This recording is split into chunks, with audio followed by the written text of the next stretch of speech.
Hello friends, चलिए आज हम स्टार्ट करने जा रहे हैं सब्सिडरी बुक्स। बहुत ही इंपॉर्टेंट कॉन्सेप्ट ये है, एक एक चीज आइए समझते हैं। देखिए सब्सिडरी बुक्स एग्जैक्टली होती क्या है। अभी तक आपने मेरे साथ जर्नल करना सीखा। जर्नल के अंदर हम क्या करते हैं, रिकॉर्डिंग ऑफ ट्रांजैक्शंस, यस और नो। और ये डे टू डे बेसिस पे, मतलब पहले 8 तारीख के, फिर 9 तारीख, 10 तारीख, इस तरीके से हम डे टू डेट पे ट्रांजैक्शंस रिकॉर्ड करते हैं। बट इस जर्नल को भी हम क्या करते हैं, फर्दर आगे दो कैटेगरी के अंदर डिवाइड कर देते हैं। One is subsidiary books and the second is journal proper. Now what is this subsidiary books and what is this journal proper? बड़े आराम से रिलैक्स होके समझिए। देखिए कोई भी बिजनेस के अंदर कुछ ऐसी ट्रांजैक्शंस होती हैं जो बहुत फ्रीक्वेंट नेचर की होती हैं। फ्रीक्वेंट नेचर की ट्रांजैक्शंस कौन सी होती हैं?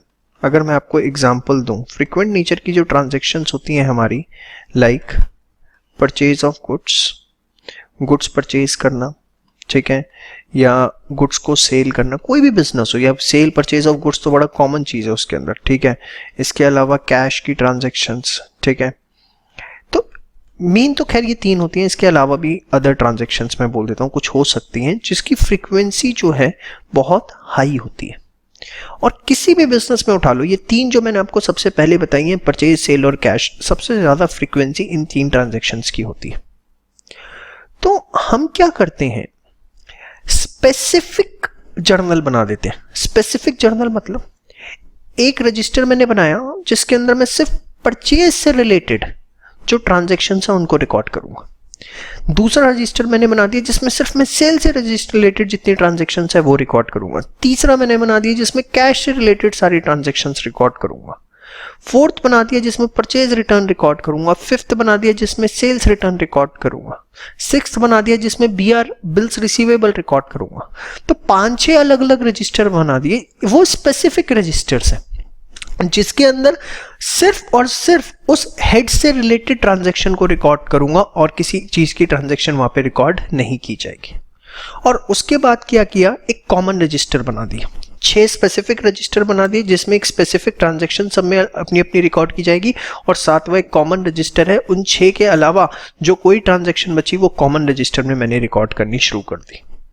तो यहां पर मैंने क्या किया, वो जो 6 स्पेसिफिक जर्नल, जो 6 स्पेसिफिक रजिस्टर्स मैंने बनाए, उनको बोला जाएगा क्या, सब्सिडरी बुक्स। सब्सिडरी बुक्स क्या है? Subsidiary books are specific journal in which specific type of transactions are recorded। समझ में आए?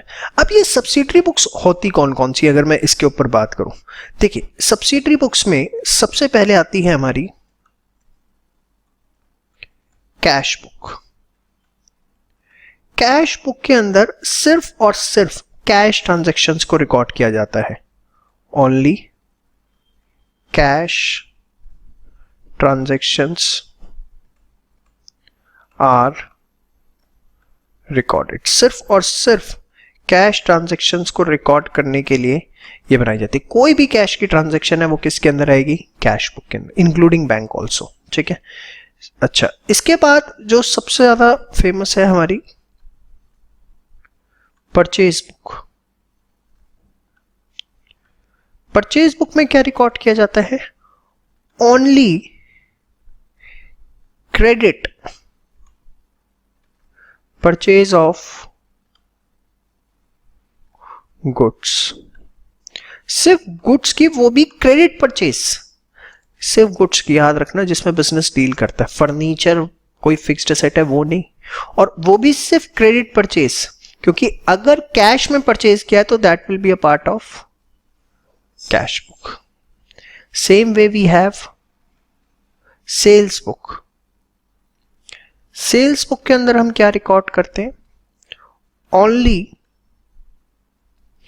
Credit sales of goods.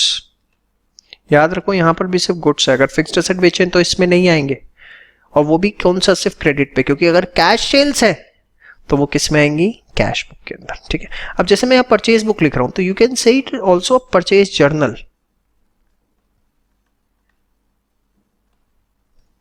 समझ में आई बात आपको? सेल्स बुक को you can say it's a sales journal,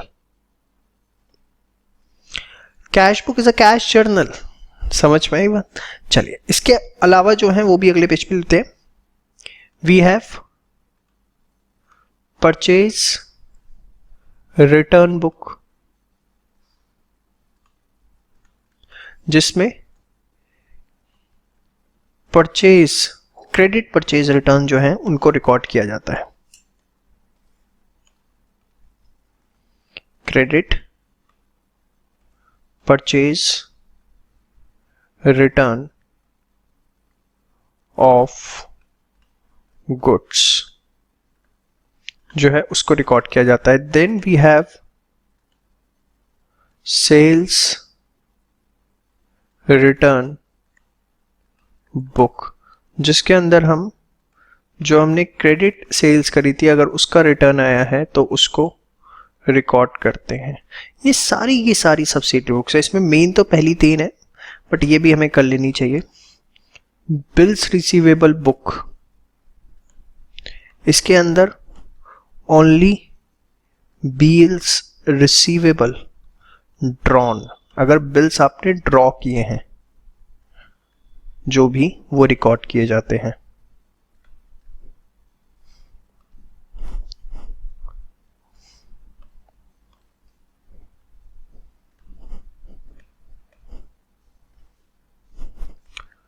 इसके बाद we have bills payable book, जिसके अंदर सिर्फ और सिर्फ बिल्स पेबल एक्सेप्टेड जो है उनको रिकॉर्ड किया जाता है। समझ में आई बात? तो बेसिकली ये आपने देखो मेरे साथ कुछ सब्सिडरी बुक्स पढ़ी, पहला कैश बुक, दूसरा परचेज बुक, तीसरा आपने पढ़ी सेल्स बुक, चौथी आपने purchase return book, sales return book, BR book, bills payable book. ये सारी आपकी क्या है? Subsidiary books. ठीक है, that is the specific journal in which specific type of transactions are recorded. ये आपसे थ्योरी क्वेश्चन भी पूछा जा सकता है। कोई ट्रांजेक्शन दे दी, आपसे पूछा गया बताओ ये किसके अंदर रिकॉर्ड होगी। इसके अलावा वी हैव जर्नल प्रॉपर, जिसमें जर्नल प्रॉपर में क्या होगा?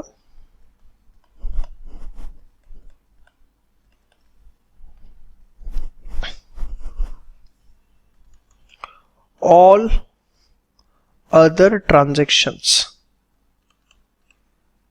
which are not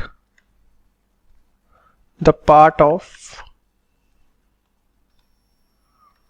subsidiary books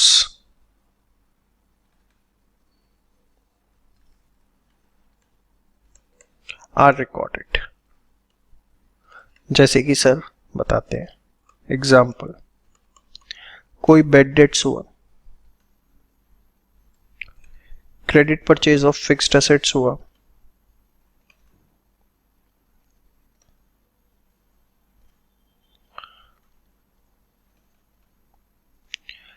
इसके अलावा आपका सपोज कोई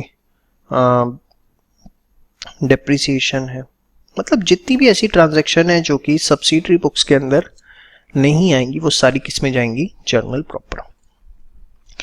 तो प्रैक्टिकली जो जर्नल बनती है, ऐसा नहीं होता प्रैक्टिकली कि एक रजिस्टर लिया उसमें सारे ट्रांजैक्शंस रिकॉर्ड कर रहे हैं। प्रैक्टिकली हम उसे 2 कैटेगरी में डिवाइड करते हैं।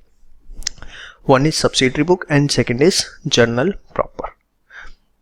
सब्सिडरी बुक्स कैसे, वो मैंने आपको बता दिया कौन कौन सी, और जर्नल प्रॉपर। अब आप जर्नल प्रॉपर तो सीख चुके हो, ट्रांजैक्शंस रिकॉर्ड करना। ये सब्सिडरी बुक्स एग्जैक्टली बनती कैसे हैं वो आपको मेरे साथ सीखनी है। समझ में आई बात? सब्सिडरी बुक्स हम एक एक करके अब सीखना अपना शुरू करने जा रहे हैं। ठीक है जी, श्योर, थैंक यू। इसे आप सारा पहले एक बार अच्छे से नोट डाउन कर लीजिए, और आपको एक एक चीज बहुत अच्छे से पता होनी चाहिए। कोई कंफ्यूजन नहीं होना चाहिए कि कौन सी चीज सब्सिडरी बुक में जाएगी और कौन सी जनरल प्रॉपर में। इस पे एग्जाम में क्वेश्चंस पूछे जा सकते हैं थ्योरी के। ठीक है, हेलो फ्रेंड्स, चलिए सब्सिडरी बुक्स में हम सबसे पहले डिस्कस करने जा रहे हैं कैश बुक के बारे में। देखो, जो कैश बुक होती है ये एक सब्सिडरी बुक भी है।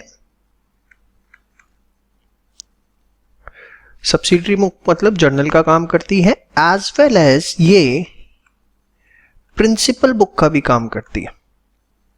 प्रिंसिपल बुक मतलब लेजर। तो कैश बुक का रोल दोनों होता है, वो एक तरह से जर्नल भी है और एक तरह से लेजर भी है। अभी आप जब उसका फॉर्मेट देखेंगे तो आपको अपने आप समझ में आएगा। तो ये बात ध्यान रखनी है, थ्योरी पॉइंट ऑफ व्यू से इंपॉर्टेंट है। Cash book work as a both subsidiary book as well as principal book, that is ledger. अब जो कैश बुक है उसको हम फर्दर वेरियस कैटेगरी में डिवाइड करते हैं। सबसे पहले single column cash book. Single column cash book, single column cash book क्या होती है? जिसके अंदर सिर्फ और सिर्फ कैश ट्रांजैक्शंस को रिकॉर्ड किया जाता है। ओनली कैश ट्रांजैक्शंस आर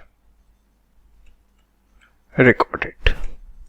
सिर्फ और सिर्फ कैश की ट्रांजैक्शंस को हम सिंगल कॉलम में रिकॉर्ड करते हैं। Thereafter we have double column cash book।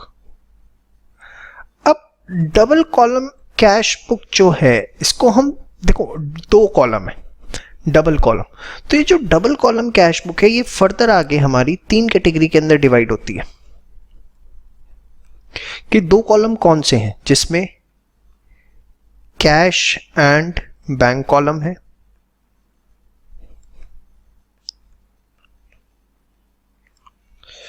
या बैंक एंड डिस्काउंट कॉलम है, या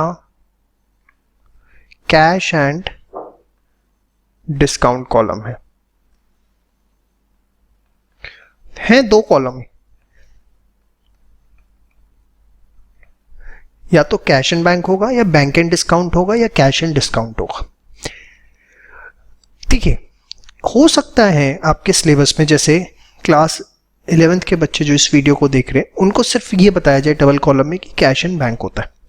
जो सीए के बच्चे देख रहे हैं वो उन्हें बताया जाएगा कैश एंड डिस्काउंट होता है। ठीक है, आप अपनी बुक स्कोर जब रेफर करेंगे तो आपकी बुक में जो लिखा हुआ है आप डबल कॉलम उसी को ही मानोगे बाय डिफॉल्ट कि हाँ डबल कॉलम का हमारे लिए मतलब ये है। ठीक है, बीकॉम की कुछ बुक्स देखोगे उसमें लिखा होता है बैंक एंड डिस्काउंट कॉलम होता है। तो जिसकी यूनिवर्सिटी के जिस सिलेबस में जो चीज़ प्रिस्क्राइब है आप वो मान लो।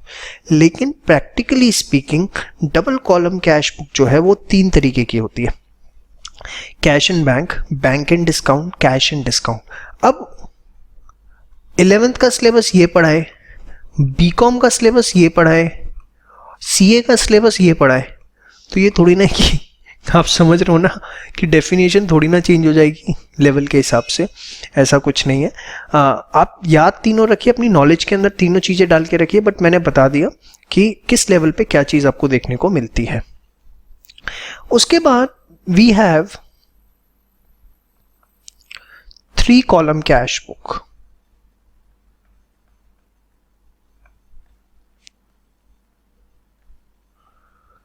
थ्री कॉलम कैश बुक के अंदर 3 कॉलम होते हैं, कैश, बैंक एंड डिस्काउंट।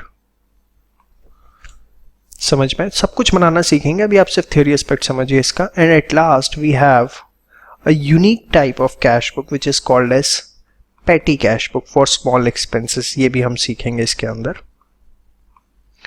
तो basically the cash book is further divided into single column cash book in which only cash transactions are recorded, double column in which there are three aspects, cash and bank column, bank and discount, cash and discount, ठीक है। तो whatever syllabus आप जो पढ़ लो उस हिसाब से आप समझ लेना, डबल कॉलम है। थ्री कॉलम में we have cash, bank and discount, and the fourth is petty cash book, ठीक है। तो कैश बुक के आपको होपफुली टाइप समझ में आ गए हैं। अब इसके बाद मैं एक एक करके सारी कैश बुक्स डिस्कस करने जा रहा हूं आपसे। सबसे पहले हम सिंगल कॉलम कैश बुक के साथ स्टार्ट करेंगे, ठीक है। आइए single column cash book start करते हैं, ठीक है। सिंगल कॉलम कैश बुक, देखिए इसमें क्या होता है, जो भी रिसीट्स है, जो भी पैसा आ रहा है वो हमारा रिकॉर्ड होगा डेबिट साइड। क्यों? क्योंकि असेट्स बढ़ रहे, यस और नो, और असेट्स बढ़ते हैं तो डेबिट होता है। और जो भी हमारी पेमेंट्स हो रही हैं वो कहाँ जाएगी? Credit side. बहुत सिंपल है, कुछ भी इसके अंदर टेक्निकल नहीं है, ठीक है। और नॉर्मल आप जैसे लेजर बनाते हैं वैसे आपको कैश बुक बनानी होती है, कुछ भी इसमें टेक्निकल एस्पेक्ट नहीं है। फॉर्मेट की अगर आप बात करें, कैश बुक, डेबिट, क्रेडिट,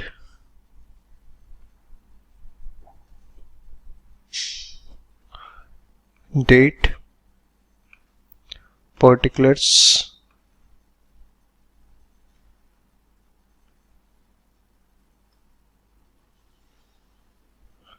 जैसे आप एक नॉर्मल लेजर का फॉर्मेट बनाते हैं, सब कुछ चीजें आप देखेंगे सेम होगी, कुछ भी इसके अंदर अलग नहीं है।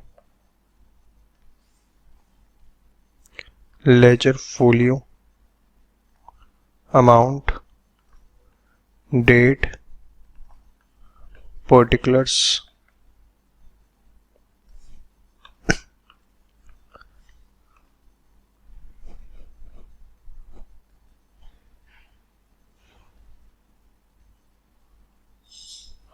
अमाउंट, लेजर फोलियो, नॉर्मल एक आपका जो फॉर्मेट बनता है। समझ में आई बात? चलिए क्वेश्चन दे रहा हूँ, फटाफट उसे कर लीजिए, मोर देन सफिशिएंट होगा एक क्वेश्चन प्रैक्टिस करना इसमें। चलिए क्वेश्चन आपके सामने है, फटाफट इसे आप नोट डाउन करिए और इस क्वेश्चन को अपने आप करिए, उसके बाद सॉल्यूशन चेक करेंगे, ठीक है। तो होपफुली आपने क्वेश्चन कर लिया होगा। ये करते हैं। कैश बैलेंस एज ऑन 1 अप्रैल 2018 30,000। सबसे पहले ओपनिंग बैलेंस जो भी आपको गिवन है, असेट है, तो आप उसे लिखते हैं balance PT, opening balance brought down, ठीक है। कितना? 30,000। जो भी कि 1 अप्रैल को हमारे पास इतना कैश है, तो सबसे पहले उसे डेबिट साइड लिखेंगे बाय बैलेंस बीटी। फिर सोल्ड गुड्स फॉर कैश 20,000 पैसा आएगा। देखिए सीधे पैसा आएगा तो डेबिट, जाएगा तो क्रेडिट, इतना ध्यान रखना है। सोल्ड गुड्स फॉर कैश पैसा आएगा 3 अप्रैल, कैसे? सेल्स करी हमने, 2 बाय लिखने की जरूरत नहीं है, 20,000 रुपये, ठीक है। सैलरी पे करी, पैसा जाएगा 5 अप्रैल, सैलरी कितना? 5,000 रुपये, ठीक है। गुड्स परचेज्ड ऑन क्रेडिट, उधार पे गुड्स खरीदे, कैश की ट्रांजैक्शन ही नहीं है। अरे उधार पे खरीदे निकम्मो, कैश आया गया क्या? तो ये कैश बुक के अंदर रिकॉर्ड नहीं होगा। आंख बंद करके ये नहीं कि हर चीज कैश बुक में आएगी, कैश का आना या जाना है तभी कैश बुक के अंदर वो आएगा। Paid to creditor ₹9800 in full settlement. देखो फुल सेटलमेंट करी, हाफ सेटलमेंट करी, मुझे इससे मतलब नहीं है। पे कितना करा? 9800, मेरी जेब से 9800 गया। I will record it on 15 अप्रैल की हमने क्रेडिटर को पेमेंट करी। समझ में आई बात? Show additional capital introduce ₹30,000। 20 अप्रैल को एडिशनल कैपिटल मतलब पैसा आया कैपिटल अकाउंट, कितना? 30,000 रुपए, ठीक है। कैश डिपॉजिटेड इनटू बैंक, इससे देखो cash deposited into bank, cash आपका क्या हुआ? कम हो गया ना, बैंक बैलेंस बढ़ा, उसको छोड़ो, कैश क्या हुआ, कम हुआ। तो 25 अप्रैल बैंक अकाउंट कितना, 5000 रुपीज, कैश आपका कम हो गया क्योंकि बैंक में चला गया। That's it. फिर इसकी अब हम क्लोजिंग करेंगे, यहाँ पे निकालेंगे जो भी मंथ का लास्ट होता है, जैसे अप्रैल में लास्ट क्या होता है 30 अप्रैल को हम निकला बैलेंस सीडी, ठीक है। तो 30 और 20 50 और 30 80,000 और 55 यहाँ पे भी हमारा आएगा तो 80, बैलेंस निकाल लेते हैं कितना आ रहा है, ये आ रहा है 60,200। तो ये था आपका single column cash book. Hopefully आपको समझ में आया कि कैसे हमें करना है, और सीडी को आप बैलेंस पीडी लिखना ना भूलें, ठीक है। नेक्स्ट उसमें हम double column cash book discuss करने जा रहे हैं। Thank you. हेलो फ्रेंड्स, चलिए double column cash book start करें। जैसा कि मैंने आपको बताया था, ये 3 तरह की होती है। 1 जिसमें कैश एंड बैंक ट्रांजेक्शन आ रही हैं, 2 जिसमें बैंक एंड डिस्काउंट, 3 जिसमें कैश एंड डिस्काउंट। आपके सिलेबस में कोई भी हो, आप ये वीडियो पूरी देखिएगा। Reason being 3 column cash book में तो तीनों चीजें आएंगी, वो तो आपको पढ़नी है। तो ये वीडियो आप पूरी देखिए, रिस्पेक्टिव ऑफ द फैक्ट कि सिलेबस में आपके कौन से कॉलम की, क्या डबल कॉलम में कौन सा पार्ट आपके सिलेबस में, लेकिन वीडियो पूरी देखिए। रीजन बीइंग 3 कॉलम में अगर कोई चीज आपने यहाँ सीखी भी है तो वो 3 कॉलम में इक्वली यूजफुल है। अगर आपने वीडियो पूरी नहीं देखी तो 3 कॉलम कैश बुक समझने में आपको दिक्कत आएगी। समझ में आई बात? चलिए, तो सबसे पहले डबल कॉलम कैश बुक में मैं बात करने जा रहा हूं टाइप 1, जिसमें हमारे पास होता है कैश एंड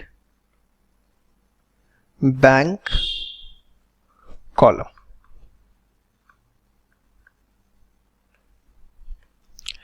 देखिए 2 कॉलम होते हैं, एक कैश का और एक बैंक का। इसका जो आपका फॉर्मेट है वो सेम है एकदम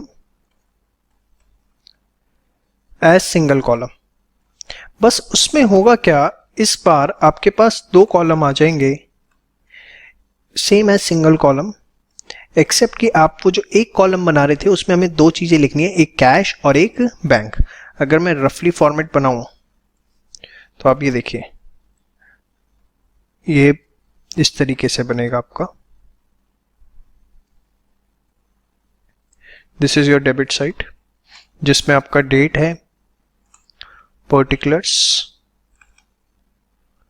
लेजर फोलियो, बस यहां 2 कॉलम आ गए, एक कैश और एक बैंक।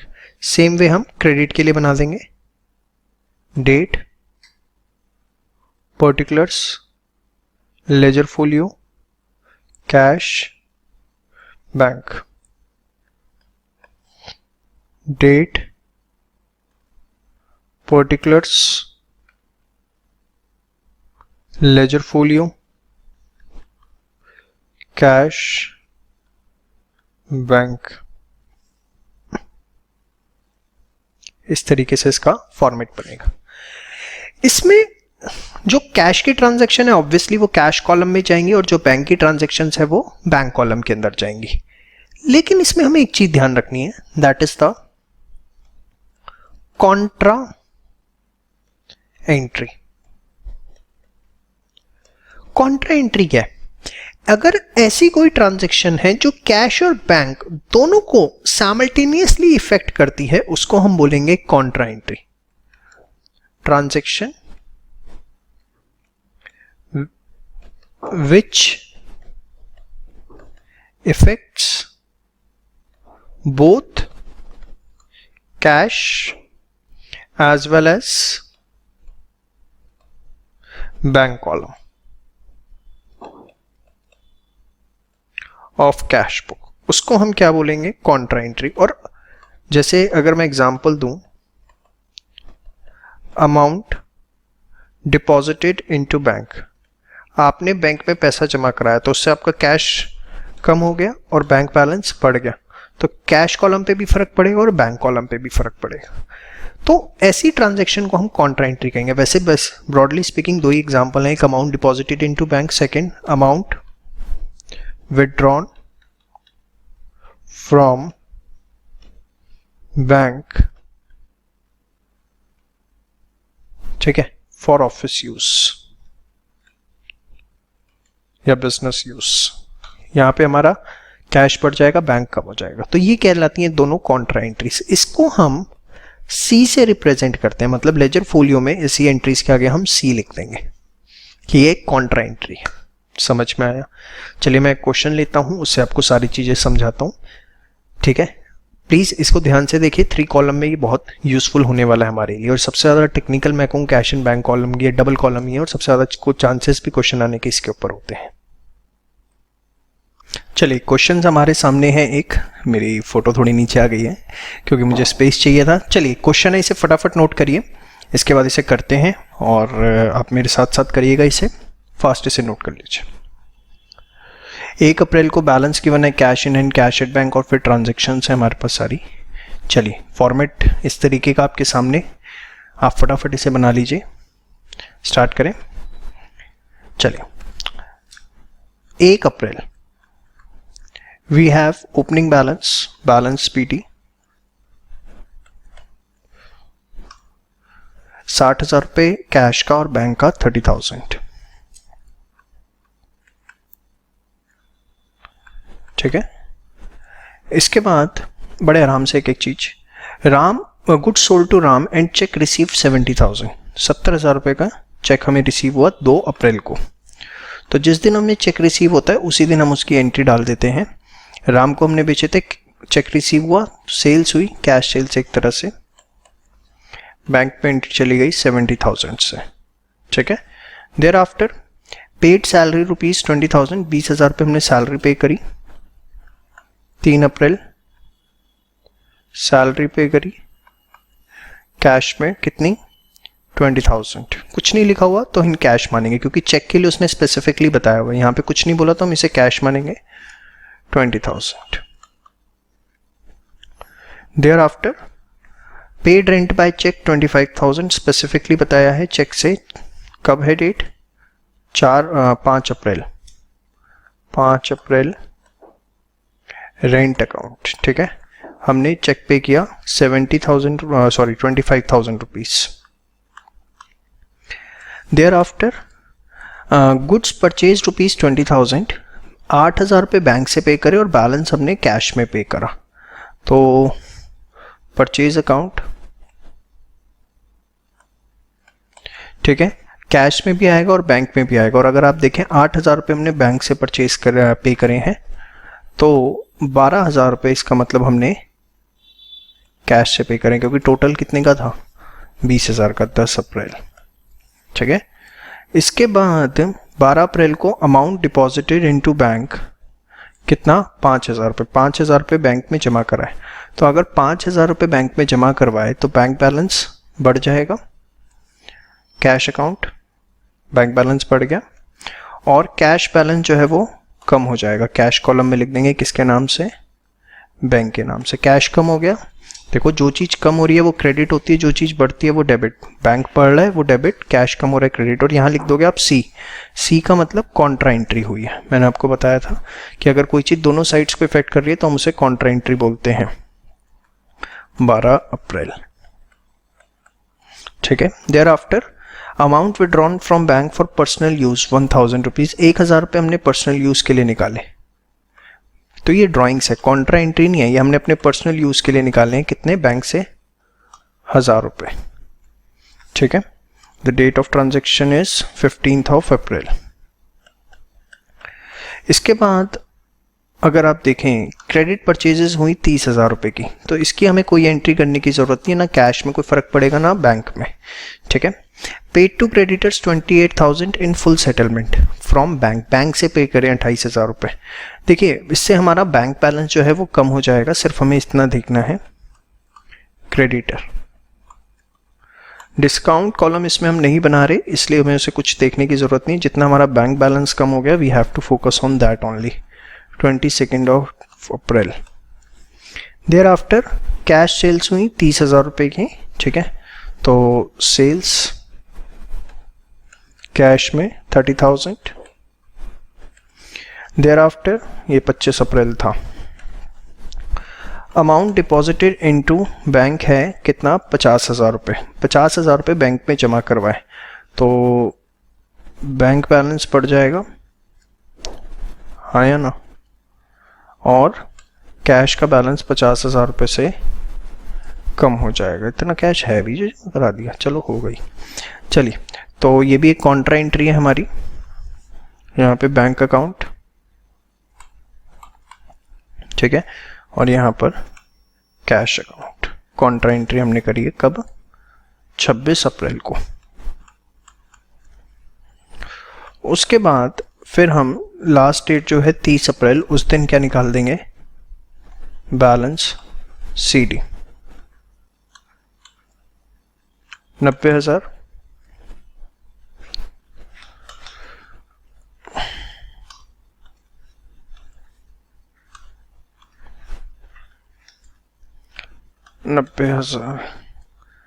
बैलेंस देखते हैं, तो ये हमारे बैलेंसेस जो हैं वो सारे के सारे आ गए। तो this was the double column cash book. जब हम कैश और बैंक कॉलम दोनों को लेते हैं, कॉन्ट्रा एंट्री कैसे रिकॉर्ड करनी है वो मैंने आपको बता दिया। अब मैं आपको डबल कॉलम कैश बुक बता रहा हूँ जिसमें हमारे पास कैश एंड डिस्काउंट कॉलम होगा, ठीक है। और जब हम दोनों सीख लेंगे तो 3 कॉलम कैश बुक हमारी बाय डिफॉल्ट हो जाएगी।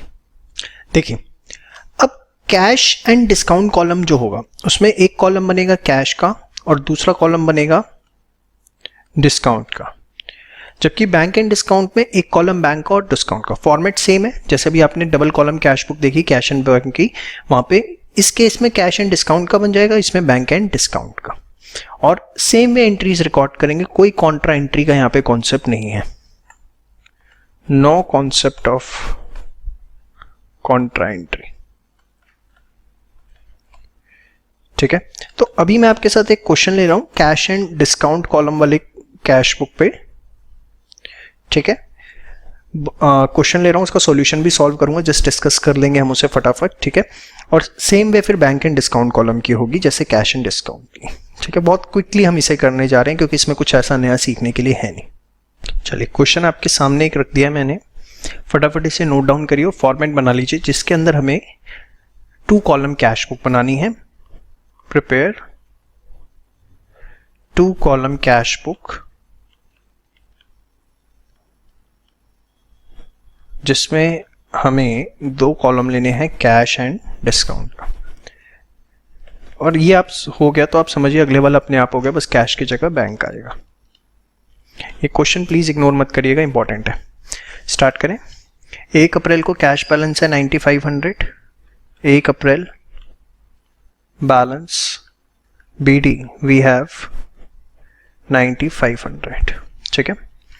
Thereafter sold goods for ₹4,000 to Ram for cash less 2% discount. 4,000 रुपए के गुड्स बेचे, 2% का डिस्काउंट।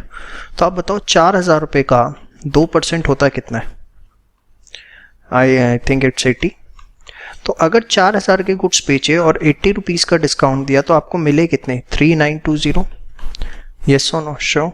तो आप देखिए 3 अप्रैल हमारे पास सेल्स हुई, ठीक है। कैश आया 3920 का जिसमें हमने डिस्काउंट दिया 80 रुपीज का। देखो, जो डेबिट साइड आपका डिस्काउंट का कॉलम है वो है डिस्काउंट अलाउड, और जो आपका क्रेडिट साइड है वो है आपका डिस्काउंट अगर आपको किसी भी तरीके का रिसीव होता है। और बड़ा ऑब्वियस है क्योंकि debit all expenses credit all incomes, allow कर रहे तो एक्सपेंस है, रिसीव कर रहे तो इनकम है। फिर बॉट गुड्स फॉर ₹4,000। 4,000 रुपए के गुड्स हमने खरीदे। कब खरीदे भाई? 5 अप्रैल को। तो 5 अप्रैल परचेज अकाउंट 4,000, ठीक है। Thereafter received cash from Sunil 6,700 and discount allowed 300। 300 रुपए का डिस्काउंट दिया। कैश कितना मिला? 6,700। किससे? सुनील से, ठीक है। डेट क्या थी? डेट है हमारे पास 7 अप्रैल। इसके बाद paid to Ram 4,800 and discount received 200 10 April. तो 10 अप्रैल राम को पे किया, कम हो गया, 4,800 पे किया, कैश कम हो गया, और 200 रुपये का डिस्काउंट रिसीव हुआ है तो वो क्रेडिट होगा। होपफुली आपको बातें समझ में आ रही हैं, कुछ भी इसमें टेक्निकल नहीं है। पेड वेजेस एंड रेंट 2000 1000 12 अप्रैल को, 12 अप्रैल, ठीक है। रेंट पे किया 12 अप्रैल, वेजेस पे की, ठीक है। कोई इसमें डिस्काउंट का चक्कर तो है नहीं। वेजेस 2000, रेंट 1000, ठीक है। इसके बाद ये लास्ट ट्रांजैक्शन थोड़ी अच्छी है। Received cash from Gopal after deduction 2% discount 4900, 2% discount काट के 4900 रुपीज रिसीव हुए। ध्यान से देखिए, इसको मैं थोड़ा समझाता हूं। Suppose x amount was receivable, हमें लेना कितना था, एक्स अमाउंट, ठीक है। तो बेटा हुआ क्या, एक्स अमाउंट में से 2% का डिस्काउंट कटा, 2% ऑफ एक्स, तो हमें 4900 रुपीज मिले। तो x माइनस 0.02, इसको सॉल्व करोगे तो इंटू एक्स 4900, ठीक है। तो दिस इज 0.98x 4900, तो x की वैल्यू आ गई 4900 डिवाइडेड बाय 0.98, तो x की वैल्यू कितनी आ गई, 5000। तो जो अमाउंट रिसीवेबल था वो था कितना, 5000, 5000 वॉज रिसीवेबल। 5000 में से हमें मिला कितना, 4900। तो आप देखोगे डिस्काउंट जो है बेटा वो कितना आएगा, 100 रुपीज़ आएगा, यस और नो। या आप 5000 रुपये का सीधे 2% डिस्काउंट था वो निकाल सकते हो, वो भी कितना आएगा, 100, जैसे मर्जी आप कर लो, ठीक है। तो आप देखिए कैसे करेंगे हम यहाँ। 21 ऑफ अप्रैल रिसीव हुआ है, सॉरी 21 ऑफ अप्रैल किससे रिसीव हुआ है, गोपाल से। तो गोपाल 4900 कैश मिला और 200 रुपये का डिस्काउंट, ठीक है। तो देखा आपने, बहुत ही सिंपल, कुछ भी इसके अंदर नहीं है। अगला मैं करवाऊंगा नहीं आपको बैंक एंड डिस्काउंट वाला, क्योंकि उम्मीद करता हूँ आप खुद कर लेंगे, बस कैश की जगह बैंक आएगा। समझ में आया, यस और नो। चलिए अब इसको हम बैलेंस करते हैं। देखिए बैलेंस इसमें सिर्फ कैश का कॉलम होगा। 30 अप्रैल बैलेंस सीडी, डिस्काउंट के कॉलम का आप बैलेंस नहीं निकालोगे, सिर्फ कैश के कॉलम का बैलेंस निकालोगे। तो देखें कितना आता है, क्लियर है, श्योर। तो ये था हमारा double column cash book with cash and discount column. Same way bank and discount column में बस इतनी सी बात की डिस्काउंट का मैं बैलेंस सीडी नहीं निकालना। अब नेक्स्ट वीडियो में हम बात करेंगे ट्रिपल कॉलम कैश बुक की। Thank you so much. Hello friends, अभी तक हम single column and double column cash book समझ चुके हैं। डबल कॉलम में होपफुली आपने दोनों पार्ट्स देखे हों, और मैंने आपको कहा था वो देखनी जरूरी भी हैं, क्योंकि 3 कॉलम में तो हमें तीनों चीज़ें पढ़नी है। तो अगर प्लीज़ अगर आपने डबल कॉलम अभी पूरी नहीं देखी तो सबसे पहले आप उसे पूरा देखिए। चलिए कि जब आप बात करते हैं कैश बुक 3 कॉलम्स की, तो उसके अंदर बेसिकली हमारे पास 3 कॉलम आएंगे, एक कैश का, एक बैंक का, और तीसरा जो कॉलम आएगा वो कौन सा आएगा, डिस्काउंट का। देखिए कॉलम आगे पीछे बन सकते हैं, उसमें कोई दिक्कत नहीं है। आप पहले डिस्काउंट बनाओ, कैश बनाओ, बैंक, एज यू विश। और अगेन कैश एंड बैंक का बैलेंस सीडी निकलेगा, डिस्काउंट कॉलम का कोई बैलेंस सीडी नहीं निकलेगा, जैसा मैंने आपको बताया था। तो एक क्वेश्चन मैं सॉल्व सीधे ले रहा हूँ, कोई इसमें नई चीज़ मेरे पास बताने के लिए नहीं है। हमें तीनों की पोस्टिंग करनी आती है, कैश की भी, बैंक की भी और डिस्काउंट की। तो सीधे उस क्वेश्चन को देखते हैं, ठीक है। आप बेशक एक काम, उस क्वेश्चन को देख के आपकी जो भी कंसर्न बुक है उसमें से सीधे क्वेश्चन इसका सॉल्व कर सकते हैं। अगर आपने डबल कॉलम देख लिया तो 3 कॉलम में कुछ भी नहीं है, ठीक है। चलिए ये क्वेश्चन देखते हैं। Enter the following transactions in cash book with discount in bank columns. Cheques are first treated as cash receipt. एक क्वेश्चन में इंस्ट्रक्शन है कि अगर चेक्स आते हैं तो सबसे पहले आप उसे कैश रिसीट मानेंगे, फिर आप उसे बैंक में भेजेंगे। अदरवाइज होता ही है कि कैश आते ही हम उसे बैंक में डाल देते हैं। चलिए, Chandrika commence business with cash. आपने एक फॉर्मेट बना लीजिए, cash book, date, receipt, discount, cash, bank format है। अब देखिए Chandrika business commence with cash 20,000, तो कैपिटल के नाम से कैश में हमने लिख दिया, देखिए कितना, 20,000 रुपीज़, ठीक है। फिर he paid into current account, current account के अंदर 19,000 रुपये दिए, तो इट्स अ कॉन्ट्रा एंट्री। भाई करंट अकाउंट में दिए मतलब बैंक में जमा कराया 19,000 रुपये। तो आप देखिए बैंक पड़ गया, बैंक डेबिट हो रहा है कितने से, 19,000 से, जबकि कैश जो है वो 19,000 से क्रेडिट हो रहा है, और इसके लिए हमने कॉन्ट्रा एंट्री लिख दी देख सकते हैं आप, समझ में आया। इसके बाद he received cheque from Kirti and company on account 600 रुपये का। तो उसने हमें बोला था कि जो चेक्स मिलेंगे उसे आप पहले कैश रिसीट मानेंगे, ठीक है। तो कीर्ति एंड कंपनी से 600 रुपये मिले, तो कीर्ति एंड कंपनी आप देख सकते हैं 600 रुपये का हमने चेक लिया, ठीक है। He pays into bank Kirti and bank company's cheque, जो कीर्ति एंड कंपनी का चेक है वो बैंक में पे किया कितना, 600 रुपये। तो उसके बाद हमने क्या किया, अभी हमने कैश माना था, उसके बाद हम इसकी अब क्योंकि बैंक में चला गया तो कैश को कम कर देंगे और बैंक बढ़ा देंगे, ये हमारी क्या हो जाएगी, कॉन्ट्रा एंट्री। समझ में आई बात। देखो ये क्वेश्चन में इंस्ट्रक्शन है ऐसा करने की, इसलिए हम मान रहे हैं, अदरवाइज चेक जैसे ही रिसीव हो आप उसे सीधे बैंक में ले सकते हैं, ठीक है। ये क्वेश्चन बहुत इंपॉर्टेंट है वैसे, इसलिए मैंने सीधे ये लिया है, थोड़ा टेक्निकल।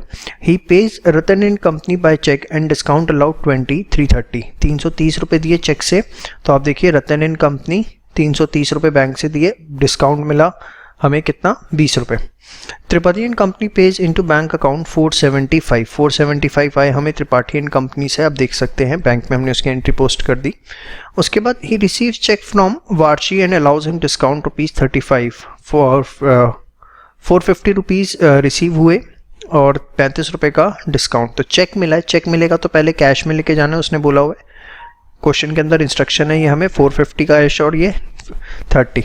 उसके बाद he receives cash ₹75 and check of ₹100 for cash sales।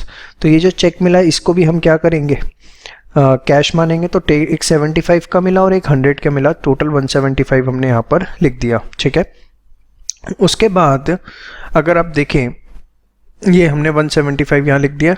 उसके बाद अगर आप देखें, he pays into bank including check received on 15 and 20 जून 1000 रुपये, 1000 रुपये बैंक में जमा करवाए जिसमें वो चेक्स भी इंक्लूड है। तो इस 1000 रुपये की हम कॉन्ट्रा एंट्री कर देंगे। आप देखिए बैंक यहाँ पर बढ़ गया और यहाँ पर हमारा कैश कम हो गया। ये जो चेक हमें मिले थे यहाँ पर एक 100 रुपीज़ का और एक ये 450 का, ये भी इस 1000 में इंक्लूड है, उसने साफ लिखा है इंक्लूडिंग चेक्स। समझ में आई बात, श्योर।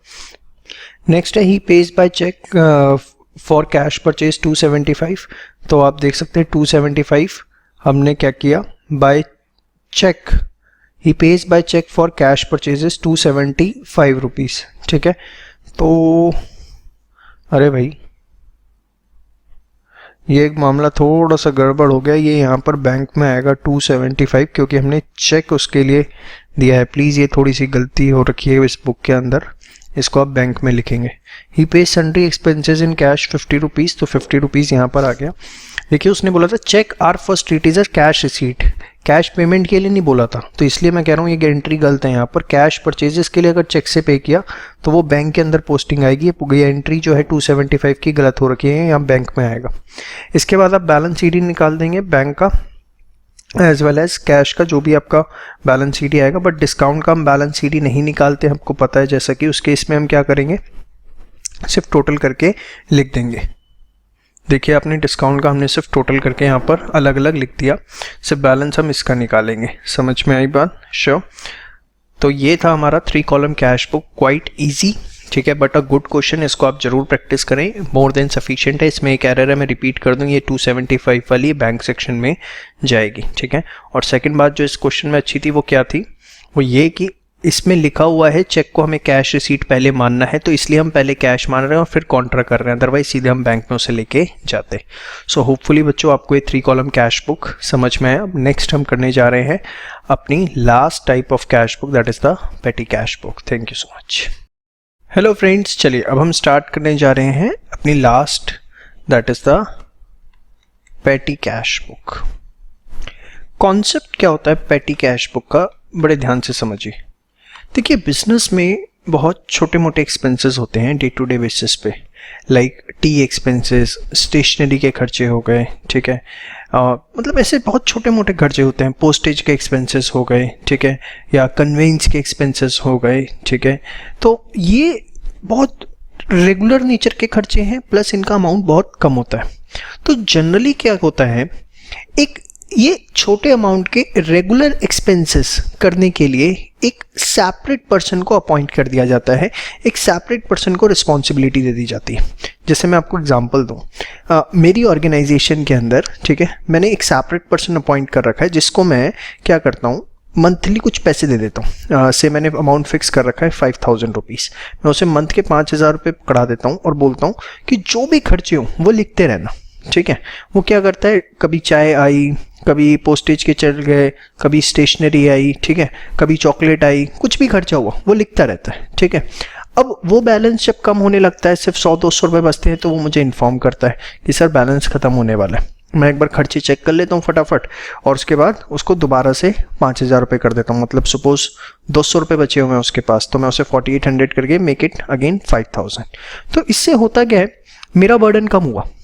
बर्डन कैसे, I have to focus on main expenses only, ठीक है। मेन चीज़ों को मुझे देखना है, और जितने छोटे मोटे खर्चे हैं, एक बार मैंने उसे अमाउंट पकड़ा दिया, वो अपना उसको लिखता रहेगा कहीं पर। एक दिन मैंने चेक कर लिया और उसे दोबारा से अमाउंट पकड़ा दिया। तो पेटी कैश बुक, जो मैंने 5000 रुपीज़ पकड़ाए और वो जो उन एक्सपेंसेस को रिकॉर्ड कर रहा है कि मेरे 10 रुपये इसमें लगे, 25 रुपये इसमें लगे, 50 रुपये इसमें लगे, वो जो रिकॉर्डिंग कर रहा है, that is what called as petty cash book. समझ में आया? दो तरीके से बन सकती है, या पहले इसको मैं डेफिनेशन लिखूं। Cash book prepared to record sundry expenses of regular nature but of considerably low amount।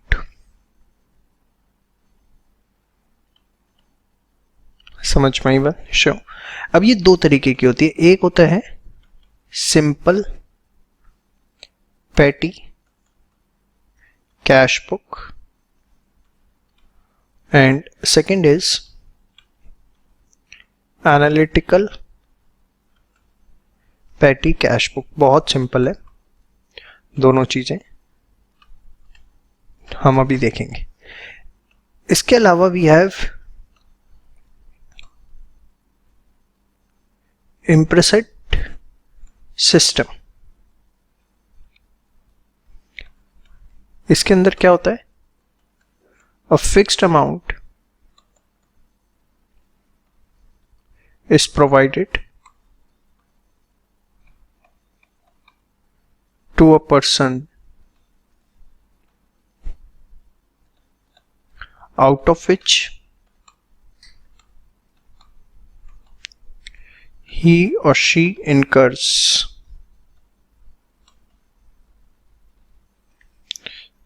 all petty expenses. Once the amount is about to over, again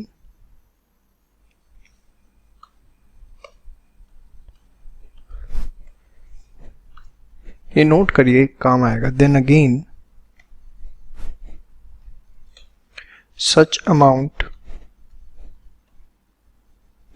is provided. ठीक है, एक फिक्स अमाउंट प्रोवाइड कर दिया जाता है, जैसे ही वो amount over होने वाला था दोबारा से उतना अमाउंट प्रोवाइड कर दिया जाता है। तो चलिए अब एक क्वेश्चन से समझते हैं सिंपल पेटी कैश बुक एंड एनालिटिकल। बहुत सिंपल सा फॉर्मेट है, ठीक है जी। चलिए क्वेश्चन हमारे सामने है, इसे आप फटाफट नोट कर लीजिए फास्ट।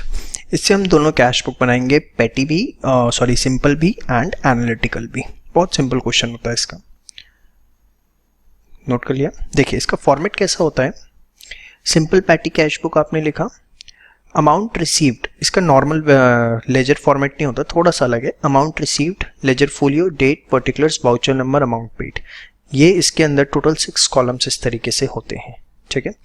सबसे पहले देखिए आपको कैश रिसीव हुआ 1 अप्रैल को, तो आपने यहां पे लिखा अप्रैल, ठीक है, 1st। हमें कैश मिला 2 कैश। कितना कैश मिला? कैश रिसीव्ड फ्रॉम कैशियर 1000, तो इसको हम कैश रिसीव्ड अमाउंट रिसीव्ड में लिखेंगे 1000। समझ में आई बात। Thereafter paid for postage ₹50, 2 April. 2 अप्रैल।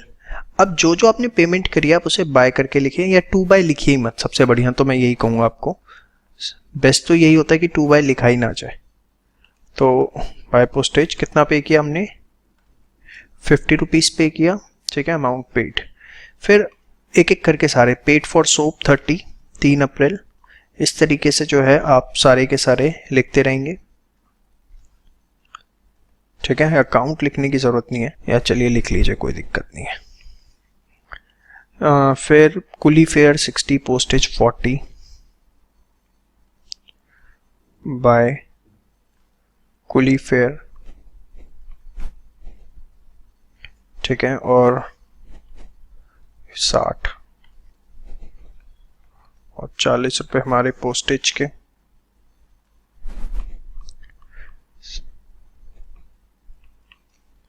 इस तरीके से आप पेमेंट सारी रिकॉर्ड करते रहेंगे। स्टेशनरी के हमने पे किए 100, 10 अप्रैल को। आप देख सकते हैं कुछ भी इसके अंदर नहीं है, वेरी सिंपल। सेकंड क्लास के अंदर ही पढ़ा देना चाहिए तो हमें, बट हमारी किस्मत अच्छी, हम 11th में पढ़ रहे हैं। रिफ्रेशमेंट एक्सपेंसेस ₹50, या कुछ तो बच्चे से सीए में भी देख रहे हैं। 12 अप्रैल बाय रिफ्रेशमेंट,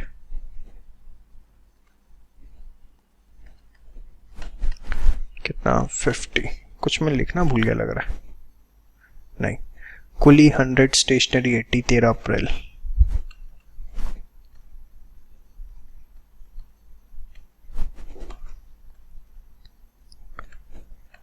उसी दिन हमारा स्टेशनरी भी है।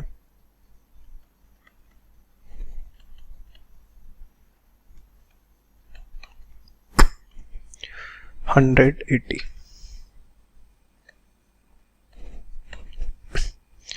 इसके बाद 15 अप्रैल को फोटोस्टेट चार्जेस और इट्स सोप 200 बाय फोटोस्टेट,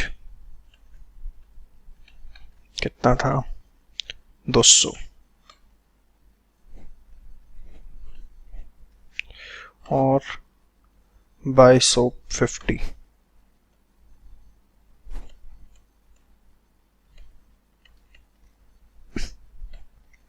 ये भी 15 तारीख को था। फिर रिफ्रेशमेंट एक्सपेंसेस ₹80, 22 तारीख को।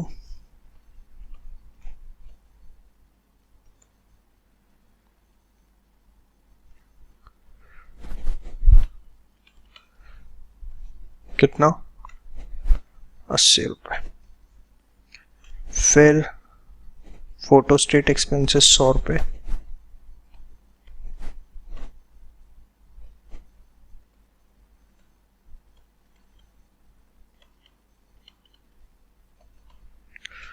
फिर पोस्टेज चार्जेस, आप देख रहे हो इससे आसान क्या हो सकता है, 30। अब लास्ट डे को आप निकाल दोगे बाय बैलेंस सीडी। देखो कितना बच रहा है, देखिए यहाँ पर आपका टोटल 1000, और यहाँ पे भी आपका, ये मेरे पास स्पेस नहीं है, यहाँ पर भी आप बेसिकली एग्जैक्टली इसके सामने यहाँ पर मैं लिख नहीं पाऊँगा, आप इसे 1000 समझ गए लिख देंगे, समझ में आ गया। और यहाँ पे आपका बैलेंस सीडी बच रहा है 30, ये 970 का टोटल है इसका, और ये बैलेंस सीडी हमारा बच रहा है 30। आप समझ रहे हैं, ये जो मैंने इसके नीचे एकदम 1000 जो है एकदम इसके सामने पैरेलल यहाँ पे हमें 1000 लिखना है। और क्योंकि इम्प्लिसिट सिस्टम के अंदर हमें बनाना है तो इसको ही आगे कंटिन्यूएशन में हम कैसे लेंगे, ध्यान से देखिए। टू बैलेंस बीडी, मतलब ये समझिए आपने यहाँ पर 1000 रुपये लिखे,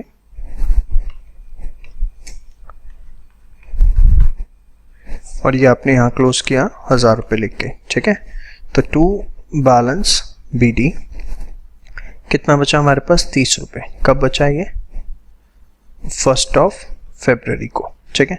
अब 1000 रुपये मिलते हैं कैशियर को, तो टू कैश अकाउंट 1 Feb, 1000 रुपये से टोटल अब बचे हुए 30 रुपये के बाद, तो उसके और कितने मिल जाएंगे, 970। तो ये है आपका इम्प्लिसिट सिस्टम जिसके हिसाब से आप प्रिपेयर करते हैं। समझ में आया? कुछ नहीं किया हमने, क्लोजिंग में यहाँ 1000 लिखा, इसके सामने 1000 बैलेंस CD लिखा, ठीक है। और ये आपके पास 30 रुपीज़ BD आ गया, क्योंकि इम्प्लिसिट सिस्टम में क्या होता है कि जितना अमाउंट कम है उतना रिफिल कर दो, 970 हमने उसे और दे दिया, वो फेब के अपने ऐसे खर्चे करता रहेगा। तो ये था हमारा सिंपल पेटी कैश बुक। एनालिटिकल में कुछ नहीं होता, बेसिकली इसको थोड़ा सा और हम एनालाइज करके बना देते हैं, आगे कॉलम्स बनते चले जाते हैं। चलिए देखते हैं उसको भी, एक इसी क्वेश्चन को हम एनालिटिकल से करने की कोशिश करते हैं। Thank you.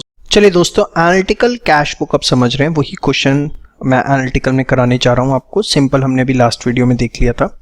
एनालिटिकल का थोड़ा सा फॉर्मेट देखिए, एनालिटिकल पेटी कैश बुक, थोड़ा फॉर्मेट आपको देखने में, अमाउंट रिसीव्ड, इसमें आपको लेजर फोलियो नहीं बनाना, सीधे date, particulars, voucher number, amount, सब चीज़ें वही है। देखो यहाँ तक तो ये एकदम अमाउंट तक आप देखो सिंपल पेटी कैश बुक जैसा ही है। बाद में आपने एक बनाया एनालिसिस ऑफ पेमेंट्स। अब एनालिसिस ऑफ पेमेंट्स क्या है वो भी मैं आपको बताता हूँ, उससे पहले हम नॉर्मल क्वेश्चन स्टार्ट करते हैं। देखिए, रिसीव्ड कैश फ्रॉम कैशियर 1 अप्रैल को 1000 रुपये, ठीक है। तो आपने यहाँ पर लिखा अप्रैल 1, ठीक है।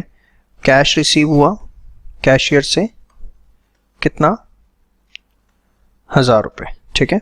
नॉर्मल आपने लिखा। इसके बाद आप देखिए, पोस्टेज हमने पे करी 50 रुपये 2 अप्रैल को, ठीक है। तो 2 अप्रैल को बाय पोस्टेज हमने पे करी 50 रुपीज़। अब देखिए इसमें हमें क्या करना है, जो जो हम खर्चे हैं ना, जैसे पोस्टेज है उसका एक कॉलम बना लिया। आप देखेंगे अगर पूरे क्वेश्चन में, तो मैंने एक बार ब्रॉडली देख लिया कि एक खर्चा मेरा पोस्टेज है, एक सोप है, एक कुली फेयर है, 3, फिर ये पोस्टेज रिपीट हो रहा है, चौथा स्टेशनरी है, 5वां रिफ्रेशमेंट है, और 6th जो है वो 6th जो है वो फोटोस्टेट है, ठीक है। तो ये 5-6 खर्चे हैं, तो आपको क्या करना है, सबका कॉलम बना लेना है, पोस्टेज, सोप, कुली, स्टेशनरी, रिफ्रेशमेंट, फोटोस्टेट। और जब आप अमाउंट यहाँ लिख रहे हो तो वही अमाउंट आपने पोस्टेज के अंदर भी लिख दिया। समझ में आई बात? अब जैसे नेक्स्ट था हमारा paid for soap 30 rupees 3 April को, 3 अप्रैल को paid for soap by soap, ठीक है, 30 रुपीज़ है, तो आपने वो सोप के अंदर भी लिख दिया 30। बस एज सिंपल एज दैट, आप इसे करते रहिए, इसमें कुछ भी नहीं है। कुली फेयर 60, पोस्टेज 40 बाय कुली फेयर 60, ठीक है। ये है आपका कब, 4 अप्रैल को, और पोस्टेज के हमने 40 रुपये दिए बाय पोस्टेज 40 रुपये, वो अब यहाँ पर हम दोबारा लिख देंगे 40। इससे एंड में हमें ये पता लगेगा कि हमने पोस्टेज के स्पेसिफिक कितने दिए, सोप के कितने दिए, कुली के कितने दिए, टोटल हमें उसका पता लग जाएगा। बस फ़ायदा ये है, समझ में आई बात? अब मैं थोड़ा सा इसे छोटा छोटा लिखना पड़ेगा, आप इसे एक बार बनाइए जरा, अपने आप करिए कंटिन्यू। स्टेशनरी पे किया हमने 100 रुपीज़, स्टेशनरी 100 रुपीज़, ठीक है। तो ये आपका 100 रुपीज़ स्टेशनरी में आ जाएगा। ये डैश डैश डालना हो तो डाल दो, नहीं तो ज़रूरी भी नहीं है, ठीक है। इसके 10 अप्रैल को था ये। फिर 12 अप्रैल को रिफ्रेशमेंट पे किया 50 रुपये बाय रिफ्रेशमेंट, 50 रुपये हमने पे किए, तो रिफ्रेशमेंट के कॉलम में 50 रुपीज़ जो है वो हम लिख देंगे, ठीक है। इसके बाद कुली को फिर 100 रुपये दिए 13 अप्रैल को और स्टेशनरी के 80 रुपये दिए। कुली को 100 रुपये और स्टेशनरी के 80 रुपये, पहले मैं ये लिख दूँ तो मैं यही भूल जाऊँगा। बाय कुली फेयर करके जो भी अकाउंट आपने बना रखा है 100 रुपये उसके, और बाय स्टेशनरी करके उसके कितने 80 रुपीज़। ठीक है, डाल दो बेशक आप ये डैश डैश।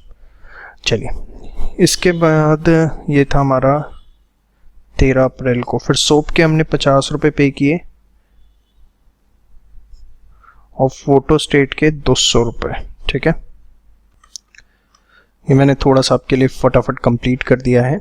ठीक है, चलिए लास्ट 29 अप्रैल पोस्टेज पे की 30 रुपये। तो 29 अप्रैल को पोस्टेज पे की हमने 30 रुपये।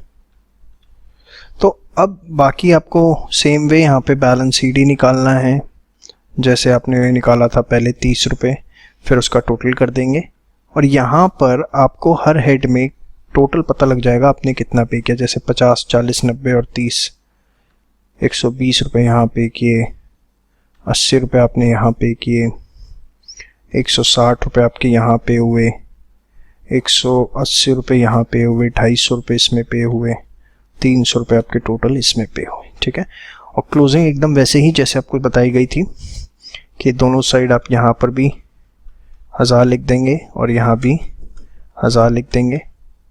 फिर जो आपका नेक्स्ट है मी टू बैलेंस, BD आपका आ जाएगा 30 और टू कैश अकाउंट आपके पास अमाउंट आपको रिसीव होगा 1 मई को 970 रुपये का जो है वो आपको अमाउंट रिसीव हो जाएगा और ये आपका 30 रुपये, सॉरी यहाँ लिख दिया मैंने, ये हो जाएगा। समझ में आया?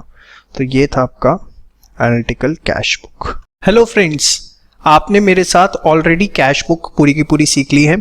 अब हम बाकी जो सब्सिडरी बुक्स है वो स्टार्ट करने जा रहे हैं, जो कि बहुत आसान है। सबसे पहले हम बात करने जा रहे हैं परचेज बुक की। परचेज बुक जिसमें मैंने आपको बताया था कि सिर्फ और सिर्फ क्रेडिट परचेजेस को रिकॉर्ड किया जाता है।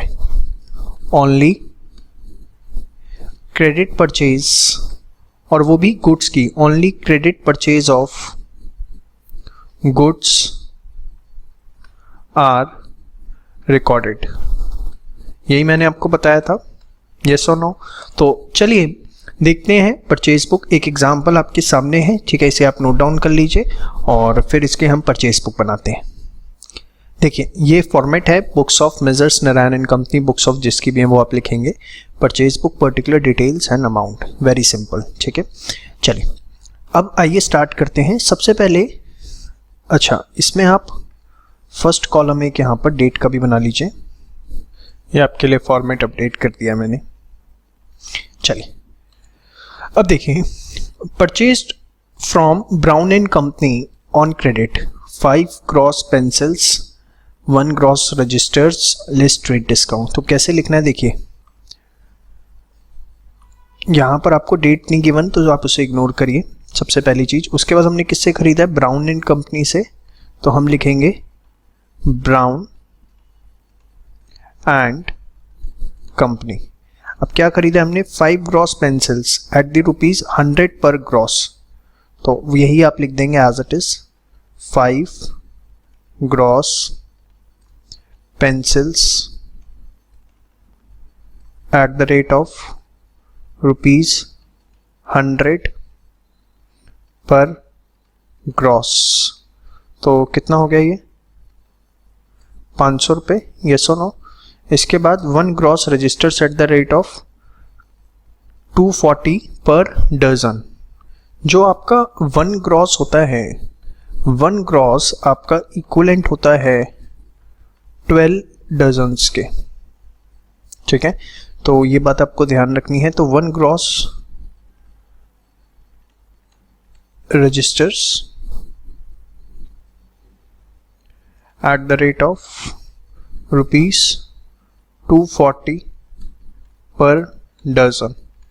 तो 12 इंटू 240, ये हमारा आ गया 2880, ठीक है 2880 लेस ट्रेड डिस्काउंट 10%। तो एक बार आप पहले इसका टोटल कर लीजिए, 2880 plus 500 3380 less trade discount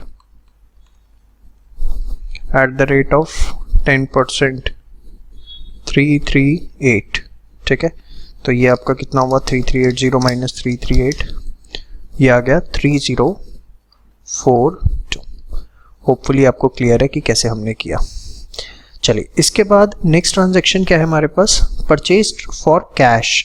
cash है तो ये जो है आपका कैश बुक के अंदर आएगा, ना कि परचेज बुक के अंदर। इसको रिकॉर्ड करने की आपको ज़रूरत नहीं है, ठीक है। परचेज्ड कंप्यूटर, देखिए purchased computer for office use, goods and company on credit ₹30,000। Measures office से कंप्यूटर हमने खरीदा ऑफिस यूज़ के लिए। देखिए अगर ऑफिस यूज़ के लिए आप कुछ खरीद रहे हैं, वो भी खासकर कंप्यूटर, तो that is basically a fixed asset. आप गुड्स नहीं परचेज कर रहे। बात समझ में आई? मैंने क्या बोला था, only credit purchase of goods are recorded. यहाँ पर आप क्या परचेज कर रहे हैं, कंप्यूटर परचेज कर रहे हैं, वो भी ऑफिस यूज़ के लिए, दैट्स अ फिक्स्ड एसेट। तो ये भी आपका जर्नल प्रॉपर के अंदर आएगा, ना कि ये आपका इसके अंदर परचेज बुक के अंदर आएगा। समझ में आ रहा है आपको? आपको ये देखना है, जरूरी नहीं कि सारी ट्रांजैक्शंस आएंगी ही आएंगी। नेक्स्ट है purchase on credit from the paper and company. Paper and company से खरीदा 5 RIMS of white paper and 10 reams of ruled paper. तो ये आएगा, हमारा स्टेशनरी का बिजनेस है उनका, लग रहा है हमें। 5 रिम्स और किससे खरीदा, द पेपर एंड कंपनी। तो आपने यहाँ लिखा द पेपर कंपनी, ठीक है। फिर हमने खरीदा 5 RIMS of white paper, 5 RIMS of, 5 RIMS of लिखने की जरूरत नहीं है, white paper at the rate of कितना 100 पर रिम, 100 पर रिम। तो यह हो गया आपका कितना 500। इसके बाद 10 reams of ruled paper at 150 per ream, ठीक है। तो 10 reams ruled paper at the rate of कितना बेटा 150 पर रिम, ठीक है। तो ₹150 पर रिम। तो ये हो गया आपका कितना 1500। टोटल कितना हो गया 2000 माइनस ट्रेड डिस्काउंट कितना 10%, 10 ही है ना, हाँ 10%। तो 200।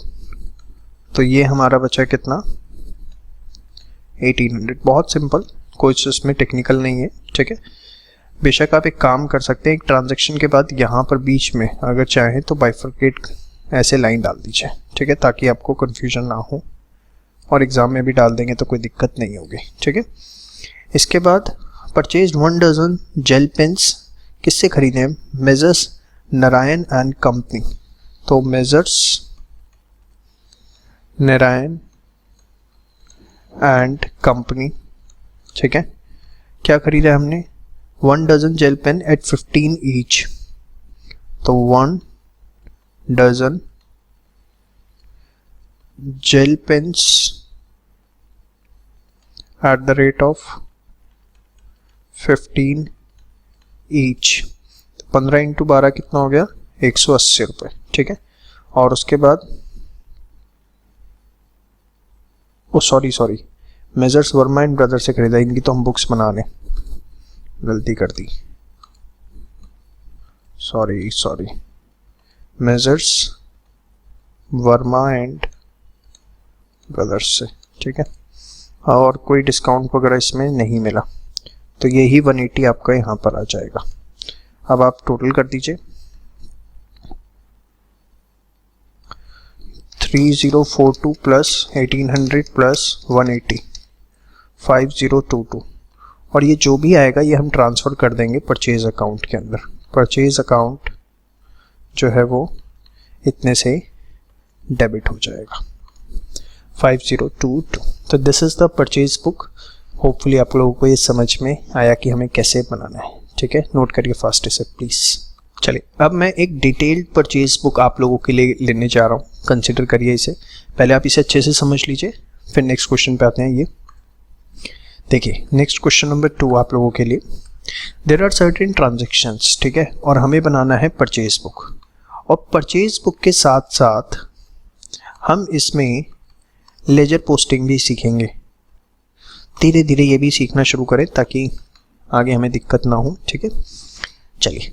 अप्रैल 4 purchase from Ajay enterprises. Ajay enterprise से खरीदा दिल्ली 100 डजन रेक्सोना हवाई चप्पल, मतलब चप्पलों का काम है इनका, 120 रुपये डज़न के हिसाब से, और 200 डज़न पल्की लेदर चप्पल 300 रुपये पर डज़न से, जिसका ट्रेड डिस्काउंट है 10%। और इसमें फ्री चार्ज भी गिवन है आपको 150। अभी पिछले क्वेश्चन में ये गिवन नहीं था। तो जब इस तरह के क्वेश्चन अगर आपके पास आ जाए जिसमें फ्रेट भी आपके पास है, तो कुछ नहीं, थोड़ा सा डिटेल परचेज बुक बनानी है। कैसे बनानी है वो मैं आपको बताता हूँ। देखिए, सी इस तरह का फॉर्मेट उसका होगा जिसमें आपके पास particulars, gross amount, trade discount, net price, freight, total amount, ऐसे आपको लेना है। ग्रॉस अमाउंट जो आप अभी क्या कर रहे थे, ध्यान से देखिए। पिछले क्वेश्चन में जैसे आपने ये लिया 3380, तो this was the gross amount. ठीक है, फिर आपने क्या किया, उसमें से ट्रेड डिस्काउंट माइनस किया, तो जो आपके पास बचा that is what the net amount. यही बचा आपके पास, हाँ या ना, नेट अमाउंट आपके पास बचा। सेम वे बेटा आप यहाँ पर देखिए, यहाँ पर ग्रॉस अमाउंट ये है, ट्रेड डिस्काउंट नेट प्राइस, मतलब if this is B A, if this is B, so this is A minus B. समझ में आया? शो उसे हमने कॉलम्स में कर दिया है। और फिर इसको अगर मैं सी बोल देता हूँ सपोज, और ये डी मेरा फ्रेट है, तो ये जो है सी प्लस डी है। समझ में आया? अगर फ्रेट है तो आप इसे ऐसे करेंगे। अब देखिए, अजय इंटरप्राइज से खरीदा हमने 100 डजन चप्पल 120 रुपये पर डजन से, कितना हो गया 12,000 रुपये। और 200 डजन पल्की लेदर चप्पल 300 रुपये के हिसाब से कितना हो गया 60,000। टोटल कितना हो गया 60 और 12 72,000 रुपीज़। येस और नो? श्योर। फिर लेस ट्रेड डिस्काउंट 10% कितना 7200, तो नेट अमाउंट कितना बचा 6400। देखिए, चाहे तो आप इस कॉलम को अवॉइड भी कर सकते हैं, ये 3 कॉलम भी छोड़ सकते हैं, नेट प्राइस, फ्रेट और टोटल अमाउंट। उस केस के अंदर आप सारा इंटरनली निकाल के सीधे नेट अमाउंट लिख दीजिएगा। चाहे तो आप ये इंस्टेड ऑफ मेकिंग 3 कॉलम्स एक नेट प्राइस से भी कर सकते हैं, ऐसी कोई दिक्कत नहीं। उसमें फिर ट्रेड डिस्काउंट आपको इंटरनली निकालना पड़ेगा। ठीक है, फिर फ्रेट कितना बोला था उसने 150, तो दिस प्लस दिस आपका आ गया 64950। समझ में आ गई बात? श्योर। चलिए, इसके बाद purchase from Balaji traders 50 dozen Max shoes he खरीदे हैं 400 पर डजन। तो देखिए, Balaji traders 50 dozen Max shoes at 400 कितना हो गया 20,000 रुपये, हाँ या ना? उसके बाद 100 पेयर स्पोर्ट शूज़ एट 140, तो 100 140 के हिसाब से 14,000, टोटल कितना हो गया 34। ठीक है, उसके बाद 10% नेट डिस्काउंट 3400, तो कितना हो गया 30,600। 200 फ्रेट पे किया तो कितना हो गया 30,800 रुपये। समझ में आया? श्योर। उसके बाद अप्रैल 28 को परचेज की त्रिपति इंडस्ट्रीज बहादुरगढ़ से 40 पेयर लेदर शूज 400 रुपये के हिसाब से, 40 पेयर 400 रुपये पर पेयर, तो 40 400 रुपये कितना हो गया 16,000। उसके बाद हमने 100 डजन रोजी हवाई चप्पल 180 रुपये पर डजन के हिसाब से, तो 100 डजन 180 के हिसाब से कितना हो गया 18,000। टोटल कितना हो गया 34,000। ट्रेड डिस्काउंट 10% माइनस किया तो आ गया आपके पास 30,600।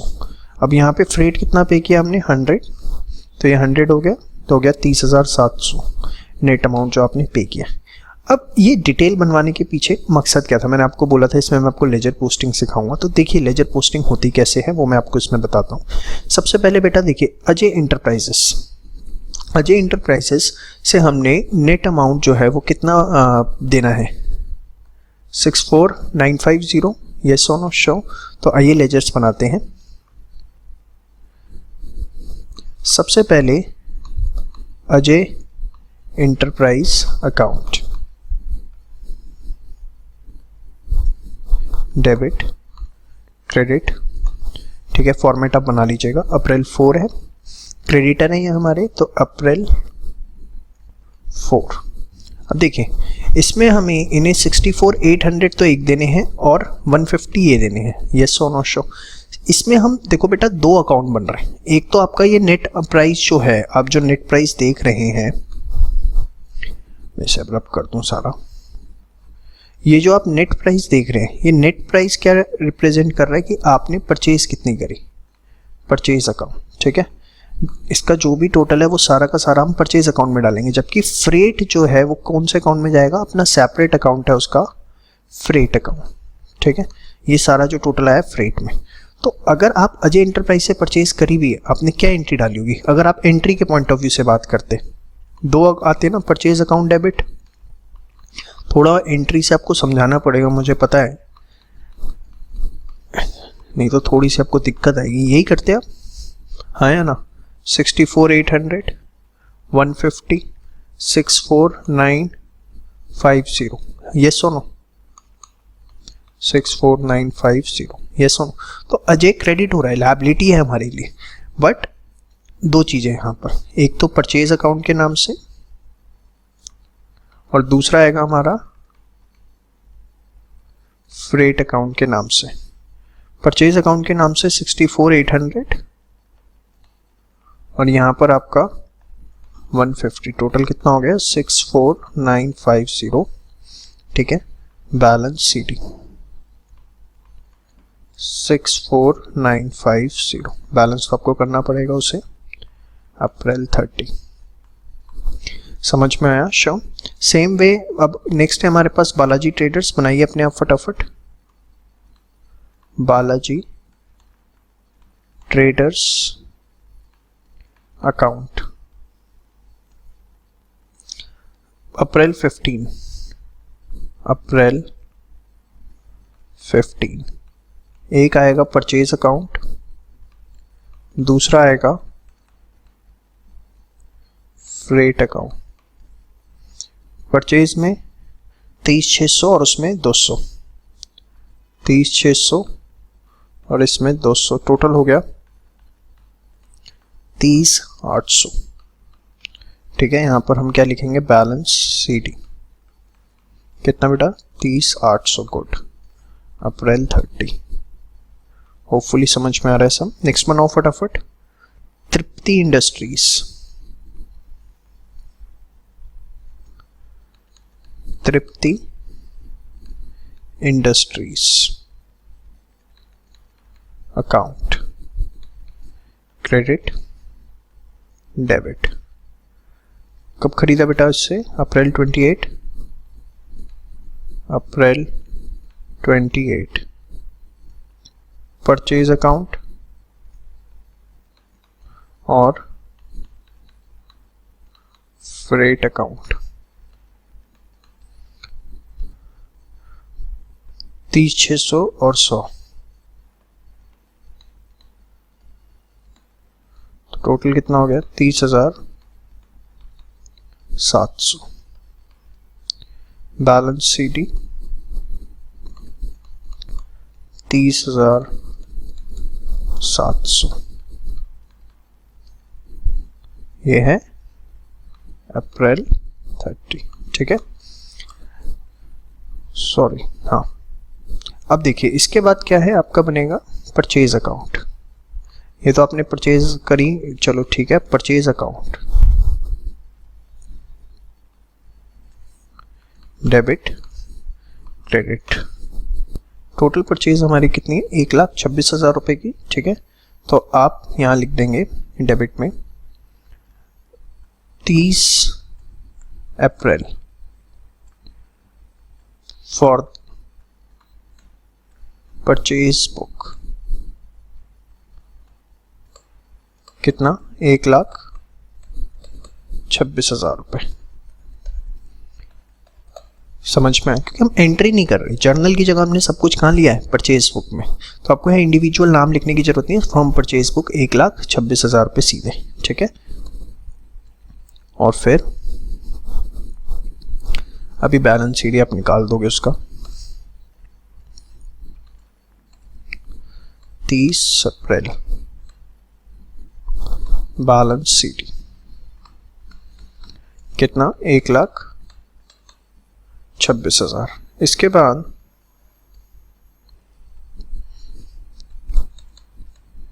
Freight account, debit credit.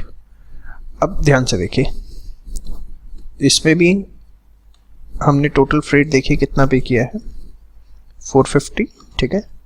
तो फ्रॉम परचेज बुक 450,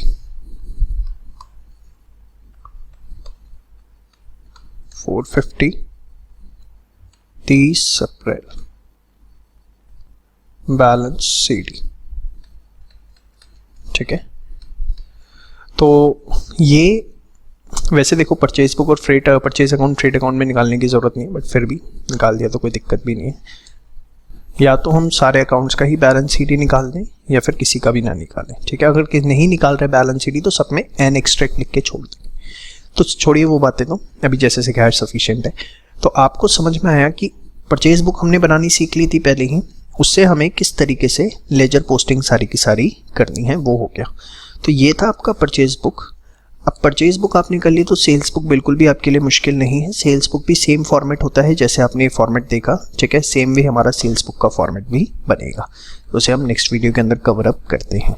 ये दोनों क्वेश्चन नोट डाउन कर लीजिए प्लस इसके सॉल्यूशन, इसमें कोई डाउट नहीं रहना चाहिए आपको, और खासकर ये लेजर पोस्टिंग में। Thank you so much.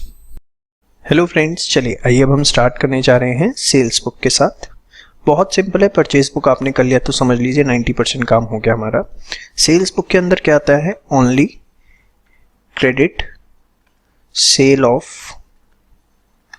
Goods, सिर्फ क्रेडिट सेल आएगी गुड्स की। Following are some transactions of messrs Kishore and sons as per their waste book make out of their sales book, ठीक है। Sold to messrs Gupta and credit, ये सब transaction है। तो पहले एक बार फॉर्मेट बना लेते हैं, एकदम परचेज बुक की तरह बनेगा। चलिए मैंने फॉर्मेट आप लोगों के लिए बना दिया है, ठीक है।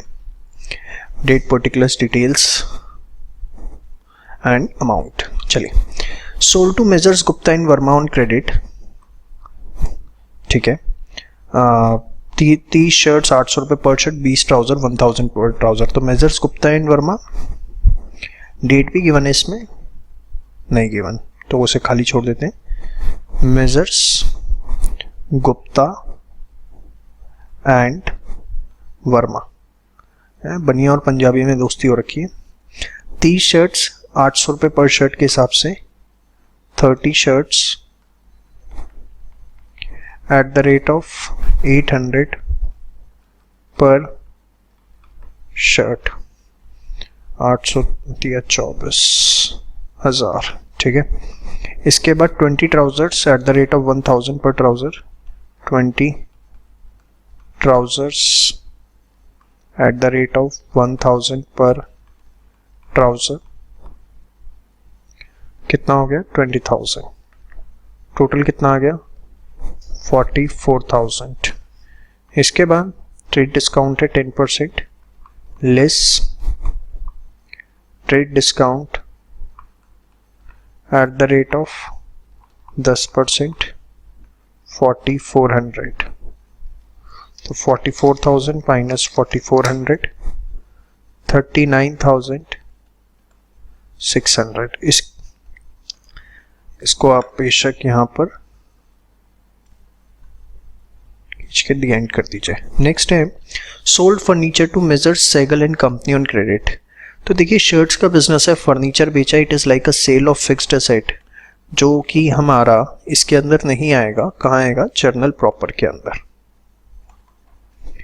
होपफुली आपको मेरी बात समझ में आ रही है।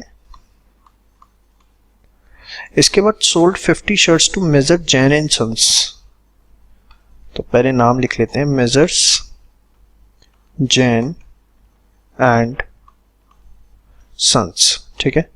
50 शर्ट्स बेची एट द रेट ऑफ 800 पर shirt, 50 shirts at the rate of 800 पर शर्ट। तो 50 into 800 is 40,000, ठीक है। कोई ट्रेड डिस्काउंट वगैरह इस पे नहीं है। देयर आफ्टर बेटा sold 13 shirts to cheap stores. Cheap stores नाम भी क्या रखा है, चलिए cheap stores. 13 shirts at the rate of 750 each. ओहो, फॉर कैश लिखा हुआ है, देखो मैंने ध्यान नहीं दिया ना, ये कहाँ जाएगा, कैश बुक के अंदर, तो इसके अंदर तो ये आना ही नहीं था, ये चीप स्टोर ने चीप हरकत करवा दी।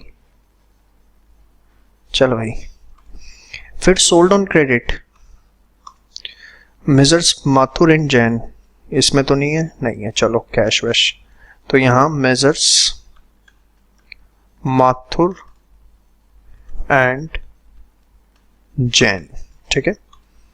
100 shirts at the rate of 750 पर shirt, 100 shirts at the rate of 750 पर शर्ट, तो ये आपका हो गया 750, 75,000 रुपए।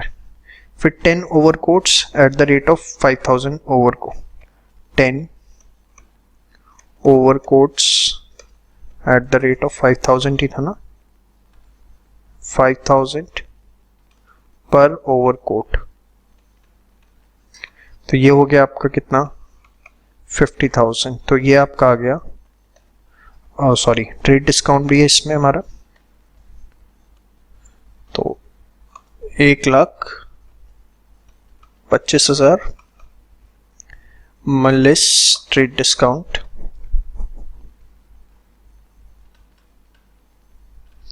एट द रेट ऑफ 10%, 12,500, तो 1,25, 12,500, 1,12,500, ठीक है। तो यहां से आप देखिए 39,600 प्लस 40,000 प्लस 112,500, 192,100 जो है वो आपका सेल्स अकाउंट में चला जाएगा, ठीक है। और इसमें आप पोस्टिंग करना चाहें तो वो भी कर सकते हैं। कैसे, सेल्स अकाउंट एकदम नॉर्मल क्रेडिट, जो भी डेट है इसमें लिखा नहीं हुआ वैसे, फॉर द मंथ ऑफ जो भी है 192,100, इस तरीके से आप कर सकते हैं इसमें, और जिनको आपने सेल्स किया उन सबको डेबिट कर देंगे, ठीक है। तो ये थी हमारी सेल्स बुक, बहुत ही सिंपल, आपने देखा परचेज बुक कर ली तो इसके अंदर कुछ भी नहीं है। अब इसके बाद जो बैलेंस ऑफ द बुक्स है उसकी बात करते हैं, जिसमें कुछ है नहीं, एक छोटी सी वीडियोस पे आपको 2-3 मिनट के लिए देखने को मिलेगी। Thank you. हेलो फ्रेंड्स, हम अपनी मेजर सारी बुक्स कर चुके हैं। देखिए मैंने आपको बताया था मेन 3 बुक्स ये हैं, cash book, purchase book, sales book. उसके बाद जैसे भी रिटर्न इनवर्ड बुक है तो एकदम सेम, जैसे अब वैसे कभी एग्जाम में पूछी नहीं जाएगी, बट फिर भी टू बी सेफर साइड एकदम normal format, date, particulars, details, LF, amount, ठीक है। कोई ट्रांजेक्शन आपको दी हुई, बस याद रखना है ओनली रिटर्न इनवर्ड मतलब सेल्स रिटर्न, ठीक है। तो सेल्स रिटर्न हुआ ना, तो इसमें ओनली क्रेडिट सेल्स रिटर्न हमारे पास आएगा। जो क्रेडिट पे आपने सेल्स करी थी उसका अगर रिटर्न आपके पास आया वो आप इसमें रिकॉर्ड करेंगे, नॉर्मल अमाउंट, और इसके अकाउंट में पोस्ट कर देंगे। सेम वे अगर आपके पास क्या बोलते हैं रिटर्न आउटवर्ड बुक आती है तो नॉर्मल एक फॉर्मेट उसका है, जैसे आप अभी तक करते हुए हैं वैसे ही आप उसमें रिकॉर्ड कर देंगे। सेम वे अगर हमारे पास BR आता है तो उसमें याद रखना है ओनली BR ड्रॉन आएगा, ठीक है। ये कभी भी आपसे ना एग्जाम में पूछी गई है और ना कभी पूछी जाएगी भी, ओनली BP एक्सेप्टेड, क्योंकि देखिए एकदम सेम फॉर्मेट है और सबसे कम ट्रांजैक्शंस इसकी होती है। और फ्रैंकली स्पीकिंग जनरली बिजनेसेस में बनती ही 3 बुक्स हैं, कैश बुक, परचेज बुक और सेल्स बुक। तो इसमें आपको ऐसा कोई पेन लेने की ज़रूरत नहीं है, सेम फॉर्मेट है, सेम चीज़ें हैं। और जो अगर आपने परचेज बुक और सेल्स बुक कर लिया तो मोर देन सफिशिएंट है। मेजॉरिटी चांसेस आर देयर आपकी बुक में इसका क्वेश्चन नहीं होगा, इन केस है तो आप उसे देख लीजिए, कोई दिक्कत आपको नहीं आएगी, ठीक है। तो इसी के साथ हमारा जो सारी सब्सिडरी बुक्स हैं वो एक बार हमारी सारी की सारी कंप्लीट होती हैं। Thank you so much. Hello friends, एक बहुत ही इंपॉर्टेंट क्वेश्चन मैंने आपके सामने रखा है जिसमें अब हम कंप्लीट क्वेश्चन सॉल्व करेंगे जिसमें सब्सिडरी बुक्स बनानी है, journal, proper, ledger and trial balance. Exam में 20 मार्क्स तक का इस तरह का क्वेश्चन पूछा जा सकता है। और अभी जो मैंने आपके सामने क्वेश्चन रखा है इसमें कंपैरेटिवली 7 ही ट्रांजैक्शंस हैं, तो इसकी एग्जाम वेटेज अगर इस तरह का क्वेश्चन आता है तो 10 नंबर तक की हो सकती है। 10 नंबर तक का क्वेश्चन आपके सामने मैंने रखा है अभी, ठीक है। बट एग्जाम में इसमें number of transactions add on करके 20 मार्क्स तक बनाया जा सकता है। तो देखिए क्या है, हमें कुछ नहीं करना। देखिए जो हमें पता है सब्सिडरी बुक्स अवेलेबल हैं वो ट्रांजैक्शन सब्सिडरी बुक्स में जाएंगी और जो नहीं है वो जर्नल प्रॉपर में जाएंगी, ठीक है। जैसे Ram started business with cash ₹30,000, तो एक मुझे कैश बुक में पता है, कैश बुक में जाएगा, ठीक है। उसके बाद गुड्स परचेज्ड ऑन क्रेडिट, तो मुझे पता है परचेज बुक बनानी पड़ेगी, ठीक है। Thereafter goods sold for cash, तो ये कैश बुक के अंदर जाएगा। गुड्स सोल्ड ऑन क्रेडिट ये किसके अंदर जाएगा, सेल्स बुक के अंदर, ठीक है। फिर गुड्स रिटर्न टू शिवा, तो ये परचेज रिटर्न बुक बनेगी, ठीक है। इसके बाद आपका आउटस्टैंडिंग सैलरी, तो मतलब जर्नल प्रॉपर आ गया, ये जर्नल प्रॉपर के अंदर जाएगा, किसी बुक में तो जाता नहीं है ये। Purchase furniture from Shyam on credit, furniture purchase करा है तो ये भी जर्नल प्रॉपर में जाएगा, ठीक है। तो ये 1 2 3 4 5 फॉर्मेट्स हम बना लेते हैं जर्नल रिकॉर्ड करने के लिए, फिर रिस्पेक्टिव अकाउंट्स बनेंगे, फिर लेजर वगैरह। तो आइए फॉर्मेट बना लेते हैं। चलिए आइए फॉर्मेट्स मैंने बना लिए हैं, अब आपके लिए स्टार्ट करते हैं। देख लीजिए आपने सारे फॉर्मेट्स बनाए हैं, cash book, purchase book, sales book, purchase return book, journal proper, उसके बाद लेजर्स, ठीक है। चलिए एक एक करके सारी चीजें। Ram started business with cash 30,000, तो कैश बुक सिंगल कॉलम ही लिए हमने, कैश पड़ जाएगा कैपिटल अकाउंट, ठीक है, कितने से 30,000। और देखिए जो भी आप सब्सिडरी बुक में डाल रहे हैं उसका अकाउंट साथ साथ बनाते रहिए। जैसे यहाँ पर हमने बना दिया सबसे पहले कैपिटल अकाउंट, उसकी पोस्टिंग हो जाएगी क्रेडिट साइड कैश अकाउंट के नाम से, कितनी 30,000, वहां डेबिट हुआ है तो ऑब्वियसली यहाँ क्रेडिट होगा, ठीक है। Thereafter goods purchased on credit 30,000 from Shiva, ठीक है। तो परचेज बुक में by the name of Shiva account,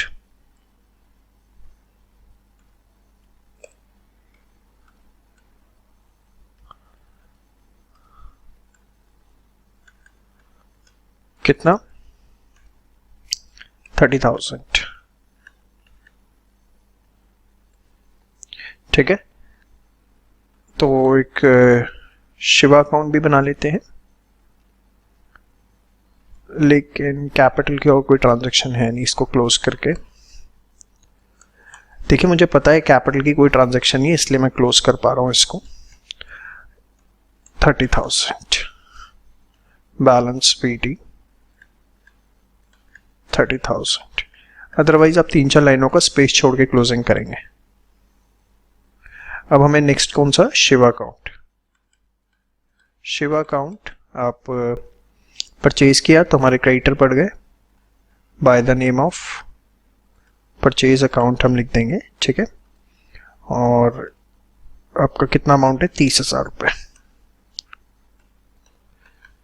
ठीक है। Thereafter goods sold for cash 10,000, 10,000 रुपये कैश में गुड्स बेचे। सेल्स अकाउंट 10,000 रुपये के हमने गुड्स कैश में बेचे, तो इसकी पोस्टिंग होगी सेल्स अकाउंट पे। इसकी शिवा की कोई ट्रांजैक्शन है, आपने नीचे देखा होगा पेड की, तो अभी थोड़ा सा स्पेस छोड़ के मैंने बनाया सेल्स अकाउंट और क्रेडिट में लिख दिया कैश अकाउंट, कितना 10,000 रुपये, ठीक है। इसके बाद गुड्स सोल्ड ऑन क्रेडिट 25,000, तो सेल्स बुक में डेटर के नाम से, ठीक है। और कितना अमाउंट है 25,000,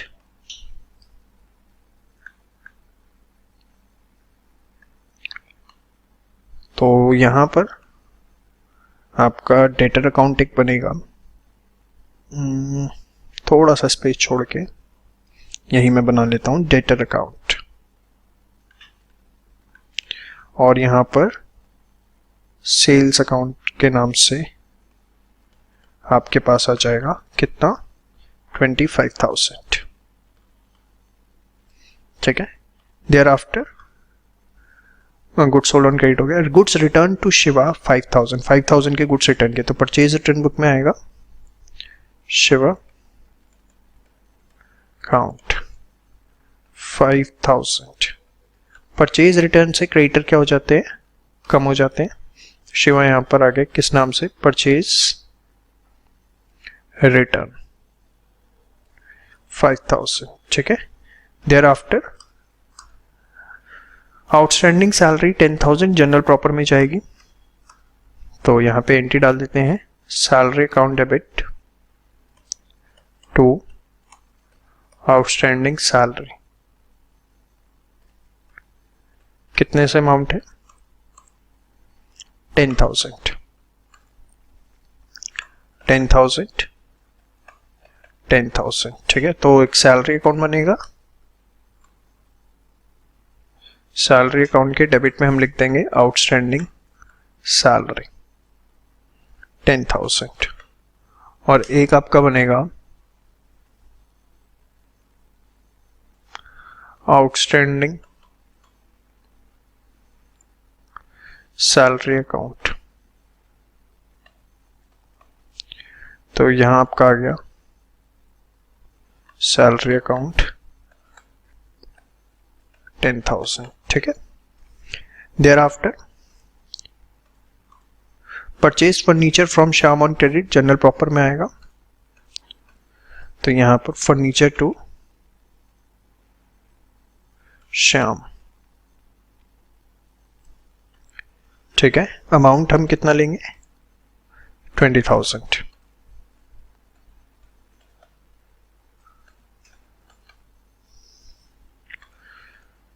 तो यहां पर फर्नीचर अकाउंट श्याम अकाउंट, मैं अमाउंट भूल जाता हूं 20, और एक हमारा श्याम अकाउंट बनेगा जिसमें हम क्या डाल देंगे, फर्नीचर अकाउंट 20,000, ठीक है। इसके बाद अब सारी बुक्स क्लोज करते हैं। कैश बुक, बैलेंस सीडी, कितना बचा, 40,000। कैश बुक ही अपने आप में लेजर होता है, मैंने आपको स्टार्टिंग में भी बताया था फर्स्ट वीडियो में, it's subsidiary as well as principal book, balance CD. Purchase book का जो भी टोटल है वो हम ट्रांसफर कर देंगे परचेज अकाउंट में, डेबिट होगा कितना, 30,000 रुपये, ठीक है। तो लेजर्स में परचेज अकाउंट यहां लिख दिया from purchase book 30,000, balance CD 30,000, और बैलेंस बीडी 30,000। ये बीडी नहीं भी लिखोगे तो कोई दिक्कत नहीं है, ठीक है। इसके बाद next we have sales book 25,000, sales account क्या होगा, क्रेडिट। तो सेल्स अकाउंट हमारा बना हुआ है, यहां पे लिख देंगे फ्रॉम सेल्स बुक, ठीक है, 25,000। Total comes out to be 35. So here it will be balance CD 35,000, which will become the balance BD 35,000, ठीक है। तो sorry, thereafter we have purchase return book total, purchase return account जो कि क्या होगा, credit होगा, ठीक है।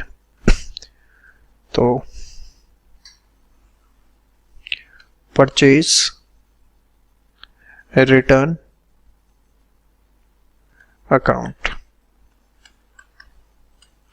लिख देंगे क्रेडिट में from purchase return book.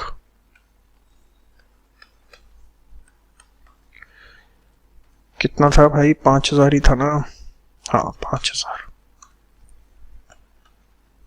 5,000 balance सीटी और ये आ गया बैलेंस पीटी। ठीक है, इसके ये हो गया। बाकी सब अब एक एक करके क्लोज कर देते हैं। बैलेंस सीटी 25,000, ये क्या बन जाएगा? Balance PT.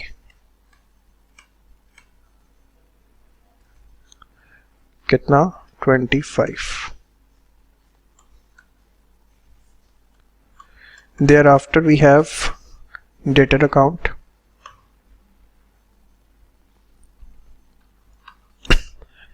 balance CD 25,000, यहाँ पे बैलेंस पीडी आ जाएगा 25,000 रुपये। ठीक है, ये थोड़ा आप लिख लेना प्लीज। सैलरी को क्लोज करेंगे, बैलेंस सीडी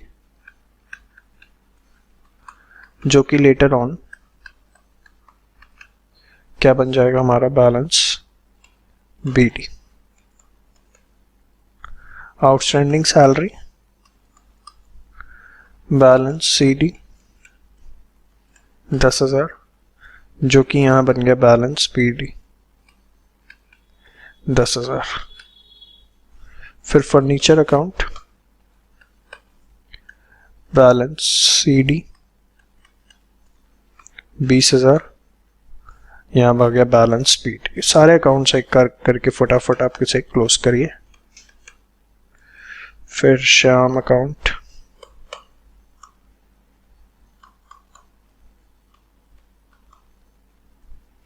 बैलेंस पीडी 20,000।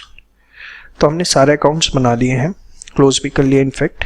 अब आइए फटाफट ट्रायल बैलेंस बना के इनकी पोस्टिंग करते हैं। आइए फॉर्मेट हमारे सामने है। फटाफट सबसे पहले कैश बुक से लेके आएंगे बैलेंस। कितना? 40,000। जिस साइड बीडी होता है वहां नोट करना है। Cash 40,000। Thereafter we have capital 30,000, Shiva 25,000, capital 30,000, Shiva 25,000। फटाफट सारी पोस्टिंग करते हैं। Then we have sales 35,000 and debtor 25,000। Sales 35, debtors 25।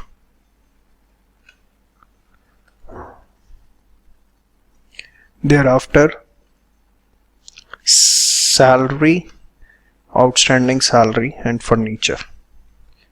salary, outstanding salary,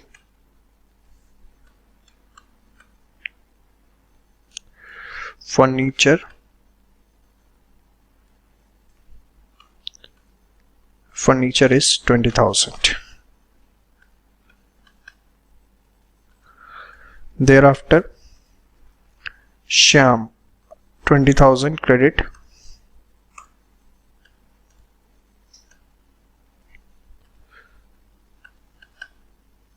thereafter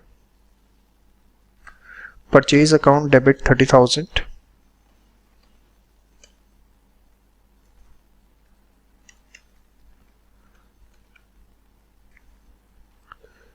next purchase return credit 5,000,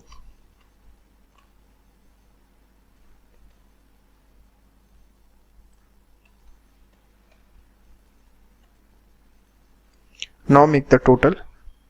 Let's see, 40, 50, 70, 1 lakh, 125, cross the fingers please.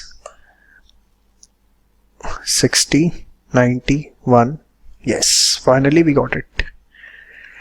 एक commerce student का trial balance और balance sheet मिलने की खुशी अलग होती है। तो इसी के साथ हमारा पूरा टॉपिक बहुत स्ट्रांग होता है, journal, ledger, subsidiary books, trial balance और एक फुल फ्लैश क्वेश्चन। अब हमारे यहाँ सारे बेसिक से टू जेड खत्म होते हैं। होपफुली आपको मेरी सारी बातें समझ में आई। कोई एक आधा क्वेश्चन और आप प्रैक्टिस करना चाहें तो अपनी बुक से कर सकते हैं, लेकिन इस वीडियो को प्लीज़ इग्नोर ना करें, ये बहुत इंपॉर्टेंट क्वेश्चन है।